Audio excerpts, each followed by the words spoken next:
ఆపదామపహర్తారం దాతారం సర్వసంపదాం లోకాభిరామం శ్రీరామం భూయో భూయో నమామ్యహం. హరి ఓం. పరమేశ్వర స్వరూపైన సభకి నమస్కారం. శివరాత్రి, మహాశివరాత్రి అని మనకి రెండు మాటలు, అలాగే దోషము ప్రదోషము అని రెండు మాటలు. దోషము అన్న మాటకి అర్థం సాధారణంగా తప్పు అన్న భావనలో వాడుతుంటాం. ఆయన దోషం చేశాడండి, ఆయన పట్ల ఈయన దోషం చేశాడండి అంటుంటాం. కానీ సంస్కృత భాషలో దోషము అనేటటువంటి మాటకి కేవలము ఏదో తప్పు చేయుట అన్న అర్థం ఒక్కటే కాదు. దోషము అంటే పాపము, దోషము అంటే చీకటి అని అర్థాలు. దోషము అంటే చీకటి, బాగా చీకటి పడిపోయింది అనుకోండి, దాన్ని దోషకాలము అని పిలుస్తారు. అలా చీకటి పడడానికి ముందు ఆకాశంలో పడమట దిక్కున ఎర్రటి కాంతి వస్తుంది సూర్యాస్తమయానికి. దాని తరువాత కొద్ది కొద్దిగా చీకట్లు అలుముకుంటుంటాయి, కానీ ఇంకా వస్తువులు కనపడుతుంటాయి, కానీ చీకట్లు అలుముకుంటుంటాయి. అలా ఉన్న కాలాన్ని దోషమునకు ముందు ఉన్న కాలము అంటే బాగా చీకటి అలుముకోవడానికి ముందు ఉన్నటువంటి కాలం కాబట్టి ప్రదోషకాలము అని పిలుస్తారు. ఈ ప్రదోషకాలమునకు ప్రత్యేకించి ఒక ప్రతిపత్తి ఉంటుంది. ఆ కాలము శివస్వరూపమై ఉంటుంది. శివస్వరూపమైనటువంటి కాలము అన్న మాటకు అర్థం ఏమిటంటే, ఆ ప్రదోష వేళలో పరమశివుడు ఈ భూమండలాన్నంతటినీ చూస్తూ నందివాహనారూఢుడై ఆకాశ మార్గంలో వెడతాడు. ఆయన వెడుతున్నప్పుడు ఆయనతో పాటు ప్రమదగణాలన్నీ కూడా వెడతాయి. ఆయన ఆకాశమునందు సంచరించి కైలాస పర్వతం మీద దిగి అక్కడ ప్రదోష తాండవం చేస్తాడు ఆయన. అందుకే దేవతలందరూ కూడా ప్రదోష వేళలో శివాలయాన్ని చేరుకుంటారు. అందుకే ప్రదోష వేళలో ఇక ఏ దేవతా దర్శనం చెయ్యవలసిన అవసరం ఉండదు. ప్రదోష వేళలో ఒక్క శివాలయంలోకి వెళ్ళినట్లయితే అందరు దేవతల యొక్క దర్శనము శివాలయంలోనే అవుతుంది. ప్రదోష వేళలో శివాలయం వినా దర్శించడానికి అర్హత కలిగినటువంటి ఆలయం ఒక్క నరసింహస్వామి ఆలయం. విష్ణు స్వరూపంలో నరసింహస్వామి ఆలయాన్ని కూడా ప్రదోష వేళలో దర్శనం చెయ్యొచ్చు. ప్రదోష వేళ కేవలము శివస్వరూపం. ఆ సమయంలో సంధ్యావందనం చేసిన, ఆ సమయంలో భగవన్నామం చెప్పిన, ఆ సమయంలో భగవత్ సంబంధమైనటువంటి కీర్తన చేసిన పరమశివుని యొక్క విశేషమైనటువంటి అనుగ్రహములకు పాత్రులమవుతాం. అందుకే పూర్వకాలంలో ఈ ప్రదోష వేళ అయ్యేటప్పటికీ ప్రతి ఇంట్లోనూ కూడా సాంబశివ గేయామృతము అని చెప్పి సాంబ సదాశివ సాంబ సదాశివ సాంబ సదాశివ సాంబశివ అంటూ ఆతో మొదలుపెట్టి చిట్ట చివర అలుకాధీశ్వర అంటూ అలు అలు వరకు భగవంతుడి మీద కీర్తనలు చేస్తూ ఒకళ్ళేమో మకుటం, ఒకళ్ళేమో పాదం చెప్తారు. మిగిలిన వాళ్ళందరూ సాంబ సదాశివ సాంబ సదాశివ సాంబ సదాశివ సాంబ శివ అంటారు. సా అంబ శివ అంటే పార్వతీదేవితో కలిసి ఉన్నటువంటి పరమశివుని మేము స్మరిస్తున్నాం. శివస్మరణము అంత గొప్పది, శివభక్తి అంత గొప్పది. అందుకని ప్రదోష వేళ తనంత తానుగా శివ పూజకి సంబంధించినటువంటి కాలమై ఉంటుంది. అందుకే అసలు సూర్యోదయం అవుతున్నప్పుడు నిద్రపోకూడదు. సూర్యోదయం అవుతున్నప్పుడు నిద్రపోయిన వాళ్ళని కూడా క్షమిస్తారేమో, కానీ ప్రదోష వేళలో నిద్రపోయినటువంటి వాళ్ళకి మాత్రం క్షమాభిక్ష ఉండదు. ఒక్క పరమ వృద్ధులైనటువంటి వాళ్ళు, గర్భిణీ స్త్రీ, ప్రసవమైనటువంటిది, రోగగ్రస్తమైనటువంటి శరీరం ఉన్నవారు, అలాంటి వారు తప్ప అన్యులు ఎవ్వరూ కూడా ప్రదోష వేళలో నిద్రపోకూడదు. ఎందుకు నిద్రపోకూడదు అంటే ఒక్కటే కారణం. ప్రదోష వేళలో పరమేశ్వరుడు పార్వతీ సహితుడై భూమండలం మీద పర్యటించడమే దానికి కారణం. అలాగే దోషము ప్రదోషము అని వాడినట్టే శివరాత్రి, మహాశివరాత్రి అని రెండు మాటలు. నిజానికి మనం మాస శివరాత్రి అని పిలుస్తున్నాం. మాస శివరాత్రి అనక్కర్లేదు, శివరాత్రి. శివరాత్రి అని దేన్ని పిలుస్తారంటే, ప్రతి నెలలోనూ కూడా కృష్ణపక్షంలో అంటే అమావాస్యకి ముందు రాత్రి చతుర్దశి తిథి పరివ్యాప్తమై ఉంటే, అంటే రాత్రి 12 గంటల వేళకి చతుర్దశి తిథి ఉండాలి. అలా కానీ ఉన్నట్టయితే దాన్ని శివరాత్రి అని పిలుస్తారు. ఒక్క మాఘమాసంలో వచ్చేటటువంటి మాఘ బహుళ చతుర్దశి ఉన్నటువంటి రాత్రి మహాశివరాత్రి అని పిలుస్తారు. ఈ మాస శివరాత్రి అంటూ ఉంటారు, అదే శివరాత్రి. ప్రతి నెలలోనూ చతుర్దశి రాత్రి ఉన్నటువంటి తిథి నాడు వస్తుంది. అది శివరాత్రి. మాఘమాసంలో వచ్చేది మహాశివరాత్రి. ఏమిటి శివరాత్రి అన్న మాటకి ఏమిటి అసలు అర్థం అంటే, శివరాత్రి అన్న మాటకి రెండు అర్థాలు.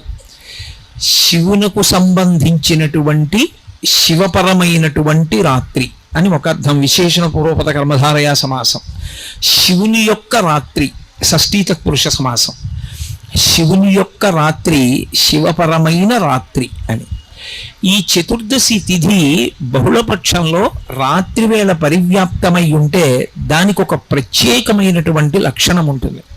అది పరమమంగళప్రదమై భగవంతుని యొక్క అనుగ్రహాన్ని వర్షించేటటువంటి కాలమై ఉంటుంది. ఎందుచేత అంటారేమో, అసలు శివుడు కానిది, శివుడు లేనిది, శివుడు తాత్పర్యముగా మిగలనిది లోకంలో ఏమీ ఉండదు. సమస్తము శివుని చేతనే పరివ్యాప్తమై ఉంటుంది. అన్నీ ఆయనే అయి ఉంటాడు. అన్నీ ఆయనే అయి ఉన్నటువంటి శివుడు ఏదైనా ఇవ్వగలడు. ఆయన ఏదైనా ఇవ్వగలడు. ఏదైనా ఇవ్వడానికి నేను ఇది చేస్తేనే ఇస్తాననేటటువంటి నియమము పెట్టేవాడు కాడు. అందుకే శివ సంబంధంలో 3 మాటలు వాడతారు. ఒకటి ఆయన శివుడు, 2 సజ్జోజాత ముఖము ఉన్నవాడు, 3 అసుతోషుడు. ఈ 3 మాటలు అర్థమైతే అసలు మహాశివరాత్రి అనేటటువంటి తిథికి ఉన్నటువంటి విశేషం ఏమిటో అర్థమవుతుంది. ఆయన శివుడు. శివుడు అంటే మంగళప్రదుడు, శుభప్రదుడు, కళ్యాణకారకుడు, శోభనకారకుడు, మంగళకారకుడు అని గుర్తు.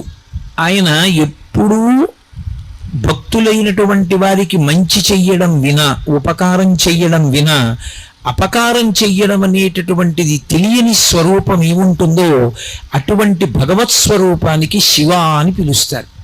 అందుకే అసలు శివుడు ఎన్నడూ ఇబ్బంది పెట్టడం అనేటటువంటి మాట లోకంలో ఉండదు. అందుకే మంత్రపుష్పం చెప్పినప్పుడు చెప్తూ ఉంటారు, ఈశాన సర్వ విద్యానాం ఈశ్వర సర్వభూతానాం బ్రహ్మాధిపతి బ్రహ్మణోధిపతి బ్రహ్మా శివోమి అస్తు సదాశివోం అంటారు. సదాశివోం, సదా బ్రహ్మ, సదా విష్ణు. ఆ మాటలు లేవు వేదంలో. సదాశివ అదొక్కటే ఉంది. సదాశివుడు అని పేరు పెట్టుకుంటూ ఉంటారు. ఆయన పేరు సదాశివరావు గారండి అంటుంటారు. సదాశివ అంటే సదా అంటే ఎల్లప్పుడూ ఆయన శివుడు. శివుడు అంటే మంగళప్రదుడు. ఎల్లప్పుడూ అంటే ఆయన అసలు కోపం పెట్టుకోవడం అనేటటువంటి మాట కానీ, బాధ పెట్టడం అన్న మాట కానీ తెలియని వాడెవరైనా ఉంటే లోకంలో అది శివుడు ఒక్కడే. ఆయనకి అసలు బాధ పెట్టడం అనేటటువంటి మాట ఆయన యొక్క చరిత్రలో, ఆయన యొక్క జీవితంలో, ఆయన యొక్క అనుగ్రహ ప్రధాన విశేషమునందు ఎక్కడా కనపడదు. ఎంత దోషభూయిష్టమైనటువంటి జీవితం ఉన్నవాడైనా సరే ఒక్కసారి వెళ్ళి శివ అని పిలిచినంత మాత్రం చేత ఆయన వెంటనే అనుగ్రహిస్తాడు. అలా అనుగ్రహించగలిగినటువంటి ఉదారమైన హృదయం ఉన్నవాడు లోకమునకు తండ్రి కనుక జగత పితరవు వందే పార్వతీ పరమేశ్వరవు అంటాడు కాళిదాస మహాకవి. పార్వతీ పరమేశ్వరులు ఈ లోకమునకు తల్లిదండ్రులు. తండ్రి అయిన కారణం చేత ఆయన యొక్క హృదయము ఎల్లవేళలా కూడా కారుణ్యముతో నిండిపోయి ఉంటుంది, దయతో. ఆ దయతో ఉన్న కారణం చేత ఆయన నువ్వు ఈ తప్పు చేశావని చూడడం, వచ్చి క్షమించమని అడిగి భక్తితో నిలబడినంత మాత్రం చేత అనుగ్రహించగలిగినటువంటి పితృహృదయము కలిగినటువంటి వాడు. అలా అనుగ్రహించగలిగినటువంటి స్వరూపమై ఆయన శివుడై ఉంటాడు. శివ అన్న శబ్దానికి అర్థం ఏమిటంటే మంగళప్రదత్వము చేత శివం సుందరం సత్యం, సత్యం శివం సుందరం అని మనం మాట మాట్లాడుతూ ఉంటాం ఎప్పుడు. సత్యం అంటే సత్యం, సత్యం అంటే ఒకనాడు ఉండి ఒకనాడు లేకుండా పోయేవాడు కాడు. ఆయన ఎప్పుడూ ఉంటాడు. ఈ లోకాల మొత్తం మీద అసలు 5వతనం తరగడం అనేటటువంటి మాట లేనిది, అసలు కామానికి లొంగనటువంటి భర్తని పొంది ఉన్నది ఒక్క పార్వతీదేవి మాత్రమే. లోకంలో ఏ స్త్రీకైనా ఎప్పుడైనా ఐదోతనానికి ఇబ్బంది రావచ్చు, లేదా ఆమె వెళ్ళిపోయిన తరువాత అయినా భర్త వెళ్ళిపోతాడు కొంతకాలానికి. కానీ ఆమె భర్త వెళ్ళిపోవడం అనేటటువంటి మాట లోకంలో ఎన్నటికీ ఉండనిది. నిత్య సుమంగళి మహాతల్లి సర్వమంగళాదేవతా స్వరూపమైనది ఎవరంటే పార్వతీదేవి ఒక్కతే. ఆమె యొక్క పసుపు కుంకాలు అక్షయం. అందుకే ఎప్పుడైనా పసుపు కుంకాలు ప్రదానం చేస్తే ఆవిడ పేరు మీదే ప్రదానం చేస్తారు. కైలాస గౌరి నోము అంటారు. ఆవిడ పేరు మీద కానీ ఆ పసుపు కుంకాలు ఇస్తే ఆవిడ పరమపరవశాన్ని పొంది ఏ స్త్రీ యొక్క పసుపు కుంకాలకి లోటు రాకుండా ఆమె కాపాడుతుంది. ఆమె ప్రతి సువాసిని యొక్క మంగళసూత్రములో ప్రవేశించి సర్వమంగళాదేవతయి, సౌభాగ్యదేవతయి, సువాసినీత్వమును కల్పించగలిగినదై అనుగ్రహిస్తుంది. అలా అనుగ్రహించిన తల్లికి భర్తకి ఏ పోలికో ఆవిడదే పోలిక. ఆయనని పూజ చేయడం ఎంత తేలికో, ఆయన అనుగ్రహాన్ని పొందడం ఎంత తేలికో, ఆవిడ అనుగ్రహాన్ని పొందడం కూడా అంతే తేలిక.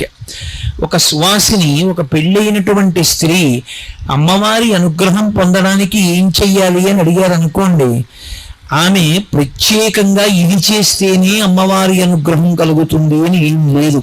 అసలు లోకంలో మంచం మీద కూర్చుని ఏదీ చెయ్యకూడదు. 2, నిద్ర లేచి స్నానం చెయ్యకుండా ఏదీ చెయ్యకూడదు.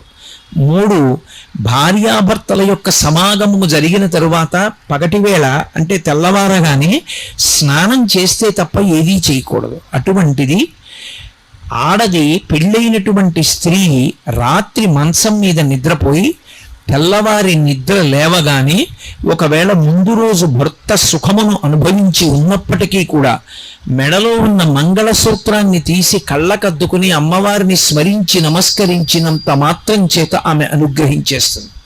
అందుకే లోకంలో నిద్ర లేవగానే మంగళసూత్రాలు కళ్ళకద్దుకోకుండా నిద్ర లేచేటటువంటి అలవాటు ఉన్నటువంటి సువాసిని మనకి కనపడదు.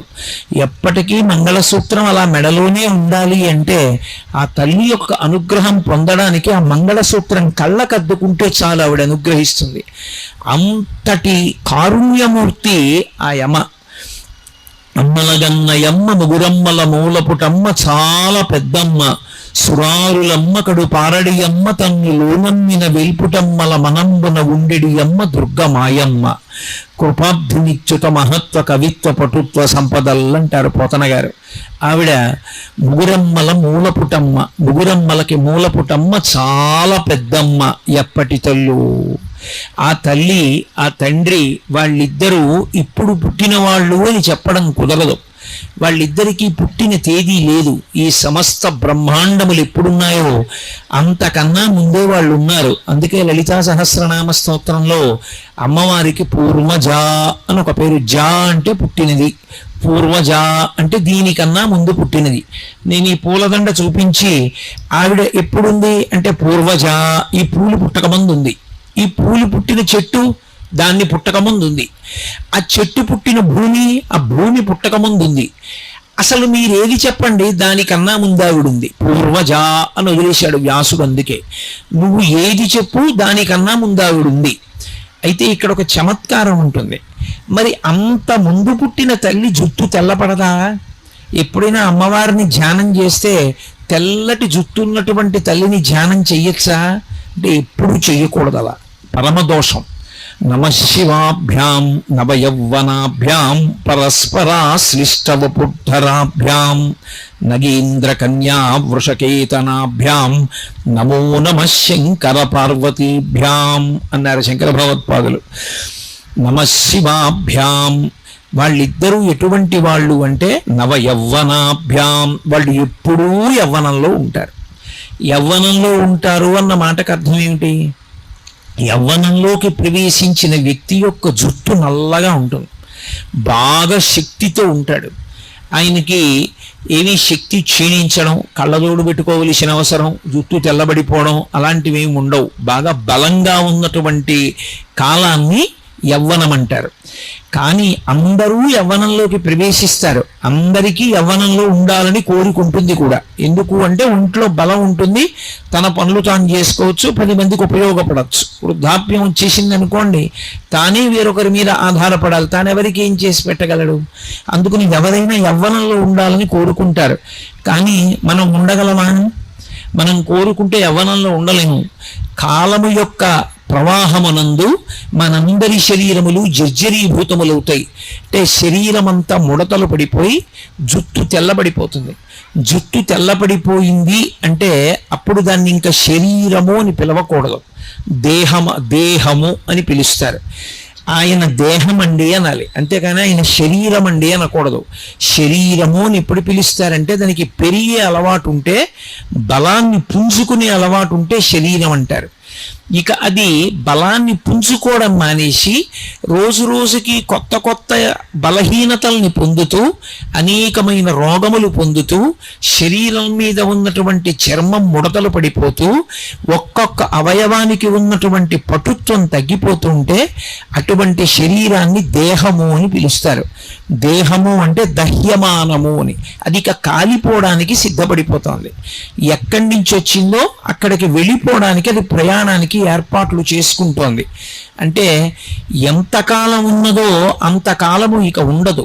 ఒక 50 ఏళ్ళు వచ్చేసాయి అనుకోండి, అప్పుడు ఇక అది దేహము. ఎందుకనంటే 50 ఏళ్ళు వచ్చాయి, ఇంకొక 50 ఏళ్ళు ఉంటాడని నమ్మకం ఏమి ఉండదు. ఉన్నా చాలా గొప్ప విషయం అది. కానీ ఇక ఆ పడమట సంధ్య అంటే ఒరిగిపోతున్నాడు, ఇక దహ్యమానం అయిపోతుంది, ఆ శరీరం కాలిపోవడానికి సిద్ధపడిపోతోంది. ఇలా ఎందుకు అయిపోతుంది అంటే మాకురు ధన జన యవ్వన గర్వం భరతి నిమేషకాల సర్వం మాయామయమిదమఖిలం హిత్వా బ్రహ్మపదం త్వం ప్రవిశ విదిత్వా అంటారు శంకర భగవత్పాదులు. కాలము బహు బలవత్తరమైనటువంటి స్వరూపము. ఈ చెయ్యి గుండెల మీద వేసుకుని నేనింత వాణ్ణి, నేనంత వాణ్ణి అంటాడు. నేను ఇంత వాణ్ణి అని చెప్పినవాడు కాలమునందే ఎందుకు పలికిమాలినవాడు అయిపోతాడు. నేనింత అధికారిని అంటాడు, కాలమునందు 60 ఏళ్ళు వచ్చాయి, పోయింది పదవి, పలికేవాడు ఉండడు. నేనింత అందగాణ్ణి అంటాడు, అందము శిథిలమైపోతుంది. నేనింత పండితుడిని అంటాడు, జ్ఞాపక శక్తి క్షీణించిపోతుంది. నేనింత బలవంతుడిని అంటాడు, కాళ్ళు చేతులు వణుకుతాయి, కళ్ళు సరిగ్గా కనపడవు, బలం క్షీణించిపోతుంది. నేనింత ఐశ్వర్యవంతుడిని అంటాడు, ఐశ్వర్యం కాలంలో ఒక్క రోజులో తరిగిపోయిన వాళ్ళు ఉన్నారు. కాబట్టి ఇన్నిటినీ తినేయగలిగినది ఏది అంటే కాలం ఒక్కటే. కాలము ఇన్నిటినీ ఏకకాలమునందు తినేస్తుంటుంది, మనకి తెలియదు అలా తినేస్తోందని. ప్రత్యాయాంతి గతాః పునర్న దివసాః కాలో జగద్భక్షక అంటారు శంకరాచార్యుల వారు. సూర్యోదయ సూర్యాస్తమయాలు అవుతున్నాయి అంటే పరమేశ్వరుడు ఆ సూర్యోదయ సూర్యాస్తమయాలన్న రూపంలో తినేస్తున్నాడు, ఈ జగత్తునంతటినీ కూడా భక్షిస్తూ ఉంటాడు. శరీరముల యొక్క ఆయుర్దాయము క్షీణించిపోతోంది. ఇవాళ పొద్దున్న, ఇవాళ సాయంకాలం, నా జీవితంలో 12 గంటల కాలం అయిపోయిందా లేదా? అయిపోయింది. అయిపోయిన కాలం ఇక తిరిగి రాదు. కాబట్టి అన్నిటినీ ఏది తింటుంది అంటే కాలం తినేస్తుంది. కాబట్టి మనందరి యొక్క శరీరములు బలహీనపడతాయి, మనందరి జుట్టు తెల్లబడుతుంది. అందుకే మనం యవ్వనంలో ఉండేవాళ్ళం కాము. యవ్వనంలో ఉన్నప్పుడు సార్థక్యం పొంది కష్టపడి శాస్త్రం చదువుకున్నవాడు, భగవద్భక్తిని అలవాటు చేసుకున్నవాడు ఆ సమయంలో చదువుకున్నదేదో అదే స్ఫురణలో ఉంటుంది. ఆ తర్వాత చదువుకున్నది సరిగ్గా జ్ఞాపకంలో ఉండదు, చెదిరిపోతూ ఉంటుంది. కానీ పరమేశ్వరుడికి అలా యవ్వనం పోవడం ఉండదు, ఎప్పుడూ యవ్వనంలో ఉంటాడు. అంటే ఆ మాటకు అర్థం ఏమిటి? ఆయన ఏదో పిటపిటలాడుతూ ఉంటాడు అని కాదు దాని అర్థం. ఆయన కాలమునకు లొంగేవాడు కాడు.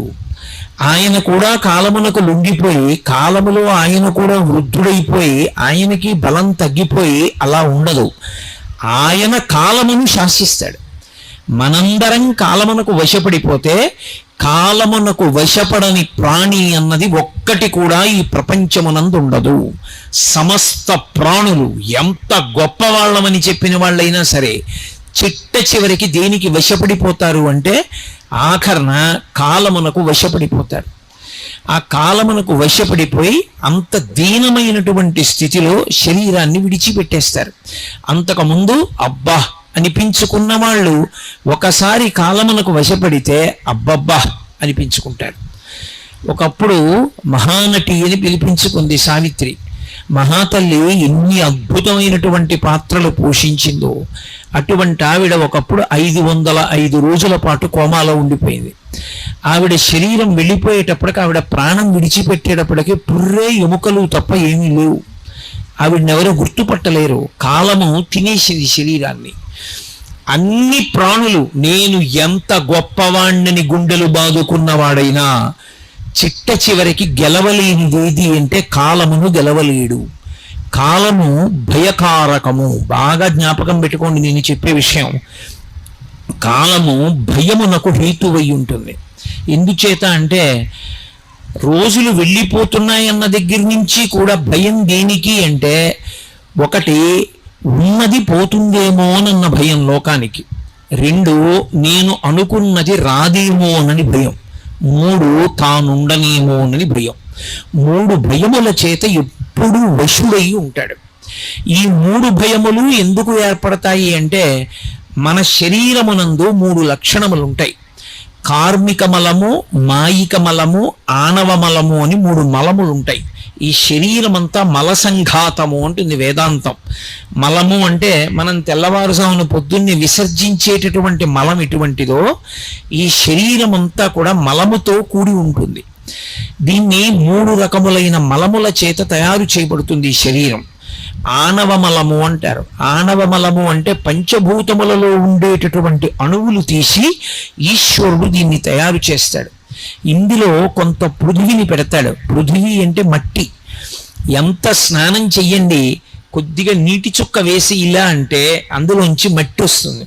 ఈ శరీరంలో మట్టి ఉంటుంది. ఎముకలన్నీ సున్నం. సున్నం అంటే మట్టే. ఎముకలు సున్నంతో తయారు చేయబడతాయి. అందుకే ఎముకలకి బలహీనత వస్తే కాల్షియం టాబ్లెట్లు ఇస్తారు. కాల్షియం అంటే సున్నం. కాబట్టి ఇది మట్టి ఉంటుంది ఇందులో. ఆనవ మలము, పృథ్వీలో ఉన్న మట్టి ఇందులో కలుస్తుంది. అలాగే జలము, బయట ఉన్నటువంటి నీరు ఇందులో కూడా కొంత ఉండాలి. ఇందులో నీరు పూర్తిగా అయిపోయింది అనుకోండి, పడిపోతుంది శరీరం. డీహైడ్రేషన్ వచ్చిందంటారు. లోపల నీరు నిలబడకపోతే శరీరం పడిపోతుంది. వాయువు, బయట గాలి ఎలా ఉంటుందో అలా ఇది కూడా గాలి పుచ్చుకోవాలి, గాలి వదిలిపెట్టాలి. గాలి పుచ్చుకోకపోయినా, గాలి వదిలిపెట్టకపోయినా వెళ్ళిపోయాడంటారు. అలాగే అగ్ని, బయట వేడిగా ఉంటుంది, ఇందులో కూడా ఎప్పుడు ఒకే వేడి ఉండాలి. అంతకన్నా తక్కువ వస్తే చెమటలు పట్టేస్తుంది, అంతకన్నా ఎక్కువైపోతే జ్వరం వస్తుంది. ఒకే వేడి ఉండాలి, ఇందులో అగ్ని ఉండాలి. పృథివీ, ఆపస్, తేజో, వాయు, ఆకాశము. ఆకాశము అంటే ఇందులో ఎక్కడెక్కడ ఎంతంత ఖాళీ ఉండాలో అంతంత ఖాళీలు ఉండాలి. తేలిగ్గా అర్థం అవ్వాలంటే పరమేశ్వరుడు యొక్క నిర్మాణము అంత అద్భుతంగా ఉంటుంది శరీరంలో. ఈ ముక్కుకుండేటటువంటి 2 కన్నాలు మూసుకున్నాయనుకోండి పడిశం పట్టి, ఎంత వ్యధపడతాడు ప్రాణి గాలి పీల్చుకోవడానికి, నోటితో పీల్చుకోవడానికి. అలాగే నోటికి కంఠంలో ఉండేటటువంటి కన్నం మూసుకుందనుకోండి ఏ కారణానికైనా, ఇక అన్నం తినలేడు. ముక్కులోంచి గొట్టాలు పెట్టి ద్రవ పదార్థం కడుపులోకి పంపించాలి. ఎక్కడెక్కడ ఎంత ఖాళీ ఉండాలో అంత ఖాళీ ఉండాలి. రక్తనాళాలలో రక్తం ప్రసరించడానికి ఎప్పుడూ ఖాళీ ఉండాలి. అది కొవ్వుతో మూసుకుందనుకోండి పక్షవాతం వస్తుంది. ఎంత ఖాళీ ఉండాలో అంత ఖాళీ లోపల ఉంచాలి. అందుకని ఆకాశము. ఇప్పుడు ఒక శరీరము తయారైంది అంటే అది కుక్క, పందె, నల్లె, పిల్ల, మనిష, ఎలుక వదిలిపెట్టండి, అందులో ఈ 5 భూతముల యొక్క అణువులు ఉంటాయి. ప్రతి భూతమునందు ఈ 5 ఉంటాయి. పృథివీ, ఆపస్, తేజో, వాయు, ఆకాశములు. పరమేశ్వరుని యొక్క శరీరము ఈ 5 మలముల చేత, అంటే బయట ఉండేటటువంటి భూతములకు ఉండేటటువంటి మలం దీనికి అంటదో. మలం అని ఎందుకంటారంటే ఇవన్నీ కూడా అపవిత్రమవుతూ ఉంటాయి. భూమి ఉందనుకోండి, ఇప్పుడు మీరు ఇక్కడ ఒక హోమం చేద్దాం అనుకున్నారనుకోండి, చెయ్యకూడదు. ఎందుచేత అంటే మనందరం తొక్కేశాం. ఏవో జంతువులు వచ్చి మలమూత్ర విసర్జన చేస్తాయి, ఎన్నో ప్రాణులు అందులో పడిపోయి మరణించి ఉంటాయి. ఇప్పుడు నేను మాట్లాడుతుంటే ఆ ధ్వనికి కొన్ని ప్రాణులు పడిపోతాయి. చేయకూడదు. ఆవు పేడ తీసుకొచ్చి శుద్ధి చేస్తేనే చెయ్యాలి. ప్రతి భూతమునకు కూడా అపరిశుభ్రమవుతుంది. నీళ్లు ఉన్నాయనుకోండి, ఆ నీళ్లు కొంతకాలం అలా నిలవుండిపోయి దుర్గంధ భూయిష్టమై పురుగులు పట్టేసాయి అనుకోండి, ఆ నీరు తాగం, పోసుకోం, దేనికి వాడం. అలాగే ప్రతి భూతమునకు కూడా అది అయోగ్యమవుతుంది, కలుషితమవుతుంది. ఈ శరీరమునందు ఉన్నటువంటి 5 భూతములకు కూడా కలుషితమయ్యేటటువంటి లక్షణం ఉంది. మలము నుండి మలమే వస్తుంది, మలము నుండి కొత్త విషయం రాదు. అందుకే కాసేపు మాట్లాడకుండా కూర్చున్నాను అనుకోండి, ఒక్క 2 గంటలు నోరు దుర్వాసన వస్తుంది, పాచి పడుతుంది లోపల. ఒక్కరోజు పడుకుని నిద్ర లేచాను అనుకోండి, చెవిలో గులిమి పడుతుంది, ముక్కులో చీమిడి పడుతుంది, శరీరం అంతా చెమట పడుతుంది. అంటే మలమును విడిచిపెడుతూ ఉంటుంది. కానీ పరమేశ్వరుని యొక్క శరీరము అలా తయారు చేయబడదు, దానికి ఆనవ మలం ఉండదు. అంటే భగవంతుని యొక్క శరీరమును తయారు చేసినప్పుడు, తయారు చేయడానికి ఒకడు తయారు చేసిన వాడు ఉంటాడా? ఆయన స్వయంభూ. అటువంటి పరమశివుని యొక్క శరీరము ఈ 5 మలముల చేత తయారు కాదు. అది అప్రాకృత శరీరం తం అతిమన్మథరూపిణం ఘృతరీతి ఘనీభూతం సచ్చిదానంద విగ్రహం అంటాడు లింగ పురాణంలో వ్యాస భగవానుడు. అప్రాకృత శరీరం తం, అది ప్రాకృత శరీరము కాదు, మనలా ఉండదు. పేరుకున్న నెయ్యి ఎలా ఉంటుందో అలా ఉంటుంది. నెయ్యి పేరుకోలేదనుకోండి, దానికి ఏమిటి రూపం అని అడిగారు అనుకోండి, ఏమిటి రూపం? దానికి ఏం రూపం ఉండదు. తీసుకెళ్ళి ఓ చిన్న గిన్నెలో పోసాను అనుకోండి, గిన్నె రూపాన్ని పొందుతుంది. తీసుకెళ్ళి నేను ఓ గరిటలో పోసాను అనుకోండి, గరిటె రూపాన్ని పొందుతుంది. ఓ చెంచాలో పట్టుకున్నాను అనుకోండి, చెంచా రూపాన్ని పొందుతుంది. నా చేతిలో పోసుకున్నాను అనుకోండి, నా చెయ్యి పట్టినంత గొప్ప రూపాన్ని పొందుతుంది. అసలు దానికి రూపం ఏమి ఉండదు. అదే పేరుకుంటే ఒక రకమైన రంగు, ఒక వాసన అన్ని తెలుస్తాయి. పేరుకున్న నెయ్యి ఎలా ఉంటుందో అలా రూపము లేనివాడు రూపాన్ని పొందుతాడు. అందుకే పరమశివుడికి 63 మూర్తులు. ఆయనకి అని ఒక రూపం ఉండదు. ఆయన ఎలా కావాలంటే అటువంటి రూపాన్ని పొందుతాడు. అందుకే అప్రాకృత శరీరం తం అతిమన్మథరూపిణం. ఏ రూపం పొందనివ్వండి, 1,000,000 మన్మథులు వచ్చి నిలబడితే ఎలా ఉంటారో అంత అందంగా ఉంటాడు. అతిమన్మథరూపిణం ఘృతరీతి ఘనీభూతం, పేరుకున్న నెయ్యి ఎలా ఉంటుందో అలా ఉంటాడు. సచ్చిదానంద విగ్రహం, మనం కాసేపు నవ్వుతాం, కాసేపు ఏడుస్తాం. ఆయన అలా కాదు, సత్ చిత్ ఆనంద రూపుడు, ఎప్పుడు పరమానందంతో పరమ సంతోషంగా ఉంటాడు.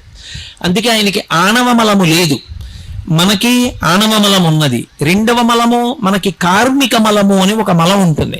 కార్మిక మలము అంటే గత జన్మలలో మనం ఏవో పాపపుణ్యాలు చేశాం. పాపపుణ్యాలు దేంతో చేస్తారు? 3 చేత చేస్తారు ప్రధానంగా. ఒకటి శరీరము చేత. ఈ శరీరంతో నేను చెయ్యకూడని తప్పొకటి చేశాను అనుకోండి, అదొక పాపం. ఏదో నిష్కారణంగా ఎవరినో వెళ్ళి కొట్టాను, నాకు బలం ఉంది కదా అని, ఇప్పుడు అదొక పాపం కింద వేసుకుంటాడు ఈశ్వరుడు. అలాగే మనసు చేత చేసేటటువంటి పాపం, నేను దొంగతనం చెయ్యక్కర్లేదు, నా ఎదురుగుండా ఉన్న వాళ్ళ మెళ్ళో ఉన్నటువంటి ఓ చంద్రహారం చూసి అబ్బా అది తీసి నేను వేసేసుకుంటే నాకు వచ్చేస్తే అనుకున్నాను అనుకోండి, అప్పుడు అది పాపమే, మనసుతో చేసింది. 3 కాయి వాచిక, నోటితో చేసేది. నోరు ఉంది కదా అని అక్కరలేని మాటలన్నీ మాట్లాడడం, పెద్దల్ని అధిక్షేపించడం, ఇతరులు బాధపడేటటువంటి మాటలు మాట్లాడడం, అవన్నీ కూడా వాచికమైనటువంటి పాపములు. ఈ 3 రకములైన పాపములు ఎలా ఉంటాయో పుణ్యములు కూడా అలా ఉంటాయి. ఈ శరీరంతో ఎప్పుడో గుడి చుట్టూ ప్రదక్షిణం చేసి ఉండొచ్చు, ఈ చేత్తో 2 పువ్వులు వేసి ఉండొచ్చు, ఈ 2 చేతులతో ఎవరో మహాత్ములకి త్రికరణ శుద్ధిగా ఇలా నమస్కరించి ఉండవచ్చు. ఆ కారణము చేత కొంత పుణ్యం ఉంటుంది. ఆ పుణ్యం అనుభవించవలసి వచ్చినప్పుడు సుఖంగా ఉంటుంది. పరమేశ్వరుడు సుఖము అన్న మాట ప్రవేశపెడతాడు. పాపం అనుభవంలోకి వస్తే దుఃఖము అనిపిస్తుంది. ఓ రోజు బాగుంటాడు, ఓ రోజు జ్వరం వస్తుంది. జ్వరం వస్తే దుఃఖం, బాగుంటే సుఖం. సుఖ దుఃఖములు పాపపుణ్యముల వలన వస్తాయి. భగవంతుడు ఎందుకు రూపం తీసుకుంటాడు? మనం వచ్చామంటే ఈ శరీరంతో పాపపుణ్యముల యొక్క ఫలితమైన సుఖ దుఃఖములను అనుభవించడానికే వస్తాం. బాగా జ్ఞాపకం పెట్టుకోండి. మీరు ఒక మాట నేను చెప్తాను. సినిమా హాల్లో ఒక ఆయన కూర్చుని ఉన్నాడు అనుకోండి, ఏమిటండి ఇలా వచ్చారు, ఏం చేద్దామని వచ్చారని అడిగారు అనుకోండి, ఆయన ఏమంటాడు, నీకు బుద్ధి ఉందా లేదా, సినిమాకి ఎందుకు వస్తారు, సినిమా చూడడానికి వస్తారు. ఒక ఆయన విస్తర దగ్గర భోజనం చేయడానికి కూర్చున్నాడు అనుకోండి, ఏమిటంటే ఇలా వచ్చి కూర్చున్నారు అని అడిగారు అనుకోండి, నీకు బుర్ర ఉందా, ఎందుకు వస్తారయ్యా విస్తర దగ్గర కూర్చోడానికి? భోజనం చేయడానికి వచ్చాను. కొన్ని అడగక్కర్లేదు, అలా వచ్చాడు అంటే దాని కొరకు వచ్చాడు, తెలిసిపోతుందా? తెలిసిపోదా? గుడికి వచ్చి మౌనంగా కూర్చున్నాడు అంటే ఏదో ధ్యానం చేసుకుందామని వచ్చాడు. నేను వచ్చాను, ఎందుకు వచ్చాను, ఇక్కడ ఎందుకు కూర్చున్నాను? మీతో పిచ్చాపాటి మాట్లాడడానికే, భగవంతుడి గురించి మాట్లాడడానికి వచ్చాను. ఒక్కొక్కడు కూర్చున్న తీరు బట్టి వాడు ఎందుకు వచ్చాడో తెలిసిపోతుంది. మనుష్యుడు మానవ శరీరంతో మనం వచ్చాం అనుకోండి, దానికి 3 లక్షణాలు ఉన్నాయి అని గుర్తు. మనువు యొక్క సంతతిగా మనం వచ్చాం. మనందరికీ మొదటి వాడెవరంటే మనువు. మనువు యొక్క సంతతి కాబట్టి మనకి మానవ అని పేరు. 2 మర్త్యుడు అని పేరు. మర్త్యుడు అంటే ఈ శరీరముతో వచ్చినవాడు ఈ శరీరముతో ఎల్లకాలము ఉండడు. ఎప్పుడో అప్పుడు ఆ శరీరం పడిపోయి తీరుతుంది, అది వెళ్ళిపోతుంది, ఆ శరీరం ఉండదు. శరీరము నీటి మీద బుడగ వంటిది. నలినీజలగత జలమతి తరళం తత్వజీవితమతి చేయచఫలం విద్దివ్యాధ్యభిమానగ్రస్తం లోకం శోకచ హంత సమస్తం అంటారు శంకర భగవత్పాదులు. తామరాకు మీద నీటి బొట్టిటువంటిదో శరీరం అటువంటిది. నిత్యమా జీవితము నీటిపై బుగ్గ అంటారు సారంగధర చరిత్రలో. నీటి మీద బుడగ ఎంతసేపు ఉంటుందో రంగురంగులుగా ఉంటుంది. ఎంతసేపు ఉంటుంది, ఎప్పుడు టొప్పని పేలిపోతుందో తెలియదు. శరీరం ఎంతకాలం ఉంటుంది ఎవ్వరికీ తెలియదు. మర్త్యుడు, శరీరము వెళ్ళిపోతుంది. 3 మనుష్య శరీరంలో వచ్చావు అంటే ఒకటి గుర్తు పెట్టుకోవాలి, దుఃఖం ఉండి తీరుతుంది, సుఖం ఉండి తీరుతుంది. కొంతమంది అంటారు, ఏమండి మీరు అలా అంటున్నారు కానీ మాకు ఎప్పుడూ కష్టాలేనండి అంటారు. రామాయణంలో సీతమ్మ తల్లి ఒక మాట ఉంది, కళ్యాణీ గతబాదేయం లౌకికీ ప్రతిభాతిమా ఏతి జీవంతి మానందో నరం వర్ష శతాదపి అంది. ఎన్ని కష్టాలు పడిన వాడైనా సరే 100 సంవత్సరములు ఓర్పుతో కలియుగంలో ఆయుర్దాయం కనుక 100 ఏళ్ళు బ్రతికితే వాడు ఎప్పుడో అప్పుడు చిట్ట చివర ప్రాణం పోయేటప్పుడైనా శుభవార్త విని సుఖాన్ని పొంది మరణిస్తాడు. ఈ శరీరంతో వచ్చాము అంటే సుఖము దుఃఖము 2 ఉంటాయి. పూర్తిగా సుఖమే అనుభవించాలి, ఈ శరీరం ఇవ్వరు, దేవతల కింద పంపిస్తారు. అప్పుడు వాడు సుఖం ఒక్కటే అనుభవిస్తాడు, దుఃఖం అనుభవించాడు. కేవలం దుఃఖం అనుభవించాలి, తిరియక్కుగా పంపిస్తారు, వెన్నుపాము అడ్డంగా ఉన్న ప్రాణిగా పంపిస్తారు. కాదు, సుఖము దుఃఖము 2 అనుభవించాలి, మనుష్య శరీరం ఇచ్చి పంపిస్తారు. అందుకే మనుష్యునిగా పుట్టినటువంటి ఏ ఒక్కనికి కూడా సుఖము దుఃఖము 2 లేకుండా కేవలము సుఖములు కానీ కేవల దుఃఖము కానీ ఉండవు. ఎప్పుడూ అప్పుడు సుఖము దుఃఖము 2 ఉంటాయి, 2 అనుభవిస్తాడు. అంతేగాని ఏమండి నాకు అస్సలు కష్టం రాకూడదు అన్న మాట అనకూడదు. ఎందుకో తెలుసా? కష్టాన్ని అనుభవించడం అనేటటువంటి దాని వల్ల భగవంతుడు ఒక్క గొప్ప అనుగ్రహాన్ని ఇస్తాడు మనకి. అందుకు ఇస్తాడు ఈ శరీరాన్ని. అది శివుడు చేసేటటువంటి ఉపకారం. ఈ శరీరం ఇచ్చి ఆయన ఒక మహోపకారం చేస్తాడు. ఏమిటా ఉపకారం? నాకు ఈ మధ్య ఓ 10 రోజుల క్రితం ఓ 4 రోజులు జ్వరం వచ్చింది. 4 రోజులు జ్వరం వచ్చిందని గుండెలు బాధేసుకోకూడదు. జ్వరం వచ్చింది అంటే జ్వరము అన్న పేరుతో బాధ పెట్టి నేను గత జన్మలలో ఎప్పుడో ఎవరో విపరీతమైనటువంటి తాపం పొందేటట్టుగా మాట్లాడి బాధ పెట్టాను. ఆ పెట్టినటువంటి బాధని పాపాన్ని ఇవాళ జ్వరం రూపంలో ఈశ్వరుడు తీసేశాడు. ఈశ్వర, నేను ఏనాడో చేశాను తప్పు, ఇప్పుడు తీసేశావు జ్వరం రూపంలో. 4 రోజులు జ్వరం అనుభవించడం ఇంత కష్టమైతే ఇంకొకటి మనసు బాధపడేటట్టు నేను మాట్లాడకుండా నన్ను అనుగ్రహించు, నా మాట అదుపులో ఉండేటట్టు నన్ను రక్షించు అని నేను చెప్పుకోవాలి. అంతేగాని జ్వరం వచ్చిందండి అని గుడ్డలు బాధేసుకోక్కర్లేదు. అదే అంటుంది భారతంలో కుంతీదేవి, కష్టం రాకుండా ఎవడూ ఉండడు, వచ్చిన కష్టాన్ని పరమేశ్వరుడు యొక్క ప్రసాదమన్న బుద్ధితో అనుభవించడం నేర్చుకోగలగాలి. ఈశ్వరుడి పాదాలు విడిచిపెట్టేస్తే ఏమొస్తుంది? ఈశ్వర, ఎప్పుడో తప్పు చేశాను, మీరు కష్టం ఇచ్చారు, కానీ ఓర్చుకోలేను తండ్రి, ఇప్పుడు బుద్ధి వచ్చింది, ఇంత కష్టపెట్టకండి అంటే నమశివాభ్యాం అశుభాపహాభ్యాం, అంత కష్టపెట్టంలేరా, తక్కువ కష్టంతో తీసేస్తాను ఈ పాపం అని పాము కరవవలసిన వాణ్ణి చీమ చేత కరిపించి తీసేస్తాడు ఆయన.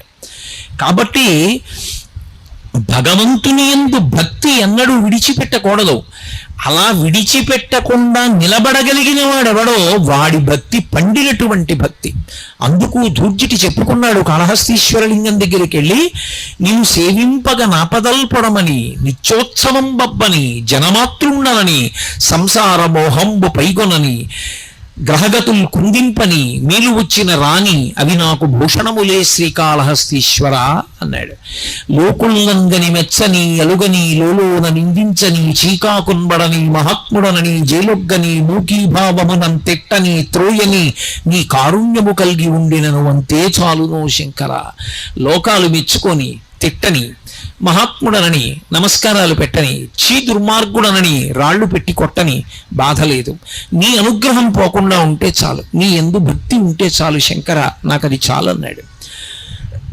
కాబట్టి మనందరం గత జన్మలలో చేసుకున్నటువంటి పాపపుణ్యముల యొక్క ఫలితాన్ని సుఖదుఖాలుగా అనుభవించడానికి జన్మలోకి వచ్చాం. పరమేశ్వరుడు తేతలిలో శివలింగ రూపంలో వెలిశాడు. ఆయన కూడా ఏమైనా పాపపుణ్యాలు అనుభవించడానికి వచ్చాడా? ఉండవు. ఆయనకేం పాపపుణ్యాలు ఉండవు. ఆయనకి ఏమీ లేకపోయినా మరి ఎందుకు వస్తాడు? మనని అనుగ్రహించడానికి వస్తాడు, మనని సేద తీర్చడానికి వస్తాడు, మనం భక్తితో ఆర్తితో వెళ్ళి చెప్పుకోవడానికి వస్తాడు. ఈ మాటకి అర్థం మీరు చాలా జాగ్రత్తగా పట్టుకోవాలి. ఓ కష్టం వచ్చింది అనుకోండి, ఏదో ఇబ్బంది వచ్చింది, వాడు ఉన్నాడన్న నమ్మకం ఒకటి ఉండాలి. గుళ్ళోకి వచ్చే ముందు అసలు వాడు ఉన్నాడు, వాడు పరమశివుడు, వాడు కూర్చున్నాడు అలా అని వచ్చి వాడితో చెప్పుకోవాలి. వాడితో వచ్చి చెప్పుకునేటప్పుడు లోపలికి వచ్చి కూర్చున్నప్పుడు వాడు ఉన్నాడు అన్న భావన మనసులో గట్టిగా స్థిరపడకుండా ఏదో వచ్చామంటే వచ్చాం, ఏదో వెళ్ళామంటే వెళ్ళాం, ఉపయోగం ఏముంది? ఇప్పుడు లోపలికి వచ్చి భగవన్ నాకు ఇంత కష్టం వచ్చింది, ఓర్చుకోలేకపోతున్నాను, శంకర నాకు ఉపకారం చెయ్యండి, ఏదో పాపం చేసి ఉంటాను అందుకే ఈ బాధపడుతున్నాను, కానీ నన్ను క్షమించండి, మీరు క్షమిస్తే ఆ పాపం పోతుంది, క్షమించి ఇంకెప్పుడూ నేను తప్పు చేయకుండా నన్ను అనుగ్రహించి ఇంత కష్టం నేను పడవలసిన అవసరం లేకుండా నన్ను అనుగ్రహించండి అని చెప్పుకోవాలి. ఇప్పుడు మీకు ఒక అనుమానం వస్తుంది, పరమశివుడు సర్వజ్ఞుడు కదా, ఆయనకి అన్నీ తెలుసుగా, నేను బాధపడుతున్నానని ఆయనకి తెలీదా? నేను ఇల్లు ఆయనకి చెప్పుకుంటే కానీ తెలియకపోతే ఇక ఆయన నాలాంటి వాడే, కొన్ని తెలుసు కొన్ని తెలియదు, ఇంకెందుకు ఆయనకి చెప్పడం? రెండు, సర్వజ్ఞుడు అనుకోండి, అన్నీ తెలుసున్నవాడు అనుకోండి, నేను చెప్పక్కర్లేదు, మరి ఇక చెప్పడం అన్నమాట ఎందుకు వస్తుంది? గుళ్ళోకి వెళ్ళి అసలు ఆయనతో చెప్పుకోవడం ఎందుకు, భగవంతుడితో మొరపెట్టడం ఎందుకు? రెండు, ఆయన దగ్గరికి వెళ్ళి నేను నామం చెప్పడమో భజన చేయడమో స్తోత్రం చెయ్యడమో మారేడుదలం వేయడమో అభిషేకం చెయ్యడమో చేశాను అనుకోండి, అప్పుడే నన్ను అనుగ్రహిస్తాడు అంటే లోకంలో అందరిలాగే ఆయనకి ఏదో లంచం పెడితే లొంగేవాడైతే ఇంకా ఆయన యొక్క గొప్పతనం ఏముంది? ఇంకెందుకు ఆయనకి పూజ చేయడం? కాదు, ఇది శివభక్తి అన్న మాటకి తాత్పర్యాన్ని అర్థం చేసుకోవాలి. ఎందుకు దేవాలయంలోకి వెళ్ళి చెప్పుకుంటామంటే చెప్పుకోకుండా ఉండలేక చెప్పుకుంటాం. ఆయనకి తెలియదని కాదు, కానీ చాలా కష్టంలో ఉన్నావు, రైల్లో ప్రయాణం చేస్తున్నావు, పక్కన ఎవరో కూర్చున్నాడు, ఏదో మాటలు కలిశాయి, ఏమంటే అలా ఉన్నారే మీరు నీరసంగా అని అడిగాడు. నీ కష్టం అంతా ఆయనకి చెప్పావు, ఆయన ఆరుస్తాడా తీరుస్తాడా? 2 స్టేషన్ల తర్వాత దిగిపోతాడు. ఎందుకు చెప్పావు? చెప్పకుండా ఉండలేక నీ కష్టాన్ని చెప్పుకున్నావు. భగవంతుడికి తెలియదని కాదు, నీకన్నా నాకెవరున్నారు చెప్పడానికి, అందుకు నీకు చెప్పుకుంటున్నాను అన్న భావనతో చెప్పుకోవడం రావాలి. అప్పుడు భగవంతుడితో అనుసంధానం అయ్యాడు భక్తుడు అని పిలుస్తారు తప్ప అసలు అదో శివలింగం అని వెళ్ళిపోయాడు అనుకోండి, ఎలా అనుసంధానం అవుతాడు? కాదు, ఆయన పరమేశ్వరుడు. నువ్వు చక్కగా ప్రశాంతంగా కూర్చుని నీ జీవితం, నీ కష్ట సుఖాలు, నువ్వు ఏది గెలవలేకపోతున్నావు, ఎక్కడ తప్పు చేస్తున్నావు, తప్పు చెయ్యకుండా ఎలా ఉండాలనుకుంటున్నావు, దానికి ఆయన ఏం సహాయం చెయ్యాలని కోరుకుంటున్నావు, వచ్చి మౌనంగా కూర్చుని ఆయనతో కళ్ళు మూసుకుని ఆయనతో మాట్లాడి చెప్పుకుని వెళ్ళాలి. అలా వెళ్ళడం భక్తి. అర్థో జిజ్ఞాసురర్థార్థి జ్ఞానీచ భరతర్షభ.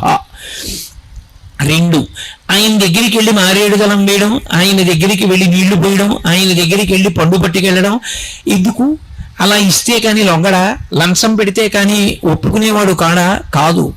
ఎందుకు ఇస్తామంటే ఆయన దగ్గరికి వెళ్ళినప్పుడు మన ప్రేమ పండినప్పుడు ఇవ్వకుండా ఉండలేక ఇస్తాం తప్ప, ఇవ్వడానికి ఆయనది కానిది మనదైనది ఏముందని పట్టుకెళ్ళిస్తారు చెప్పండి?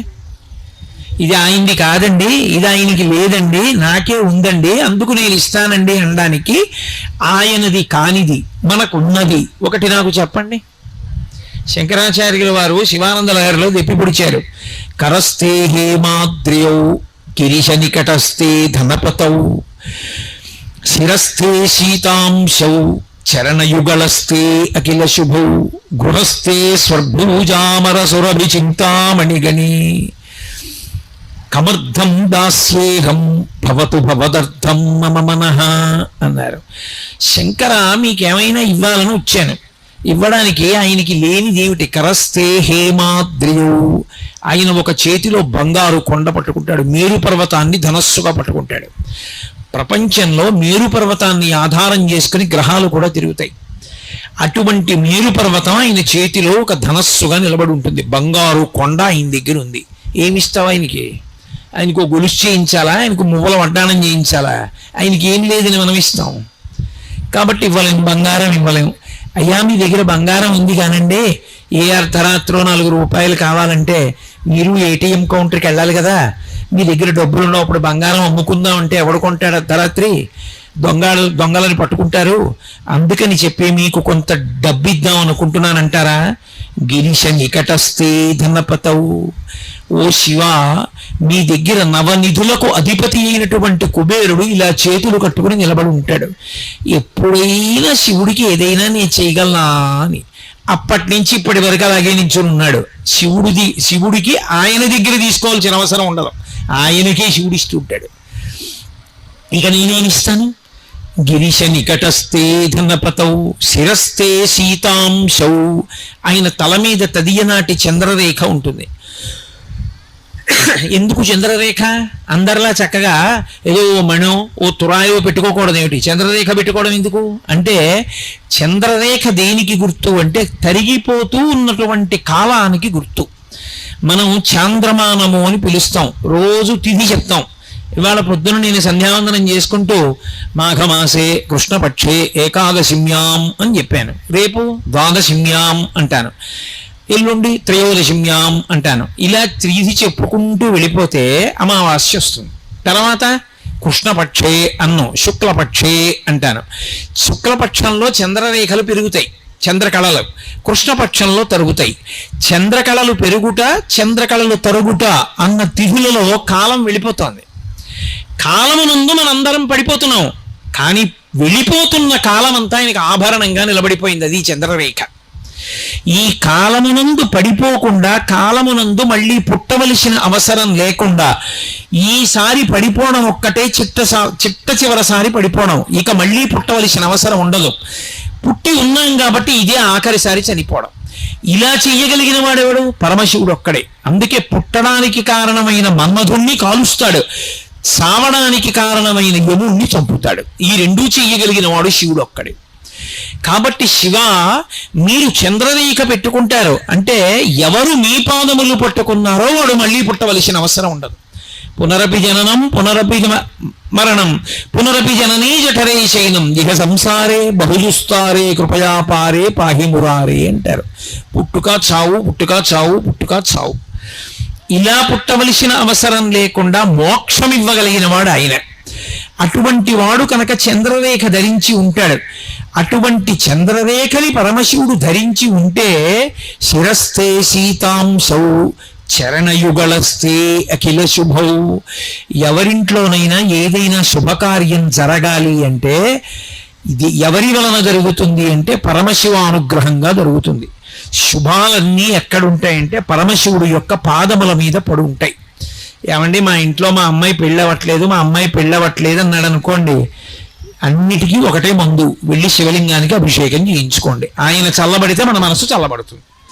అభిషేకం చేయించుకున్నాడు, ఆయన కాలు ఇలా అంటాడు, అంతే. వెంటనే కూతురు పెళ్లి కుదిరింది అనేటటువంటి మాటతో మంగళతోరణం వచ్చి గడపని పట్టుకుంటాడు. అన్ని శుభాలు ఆయన పాదాల దగ్గర పడున్నాయి. ఆయనకి ఏం శుభం చేస్తాం మనం? ఆయనకి చెయ్యగలిగినటువంటి వాళ్ళం కాం మనం. కాబట్టి చరణయుగళస్థే అఖిల శుభౌ పోన్లేవయా, ఇవన్నీ ఇవ్వలేకపోతే నీకు ఇంకేమైనా ఇస్తాం. గృహస్థే స్వర్భూజామరసురభి చింతామణిగణి.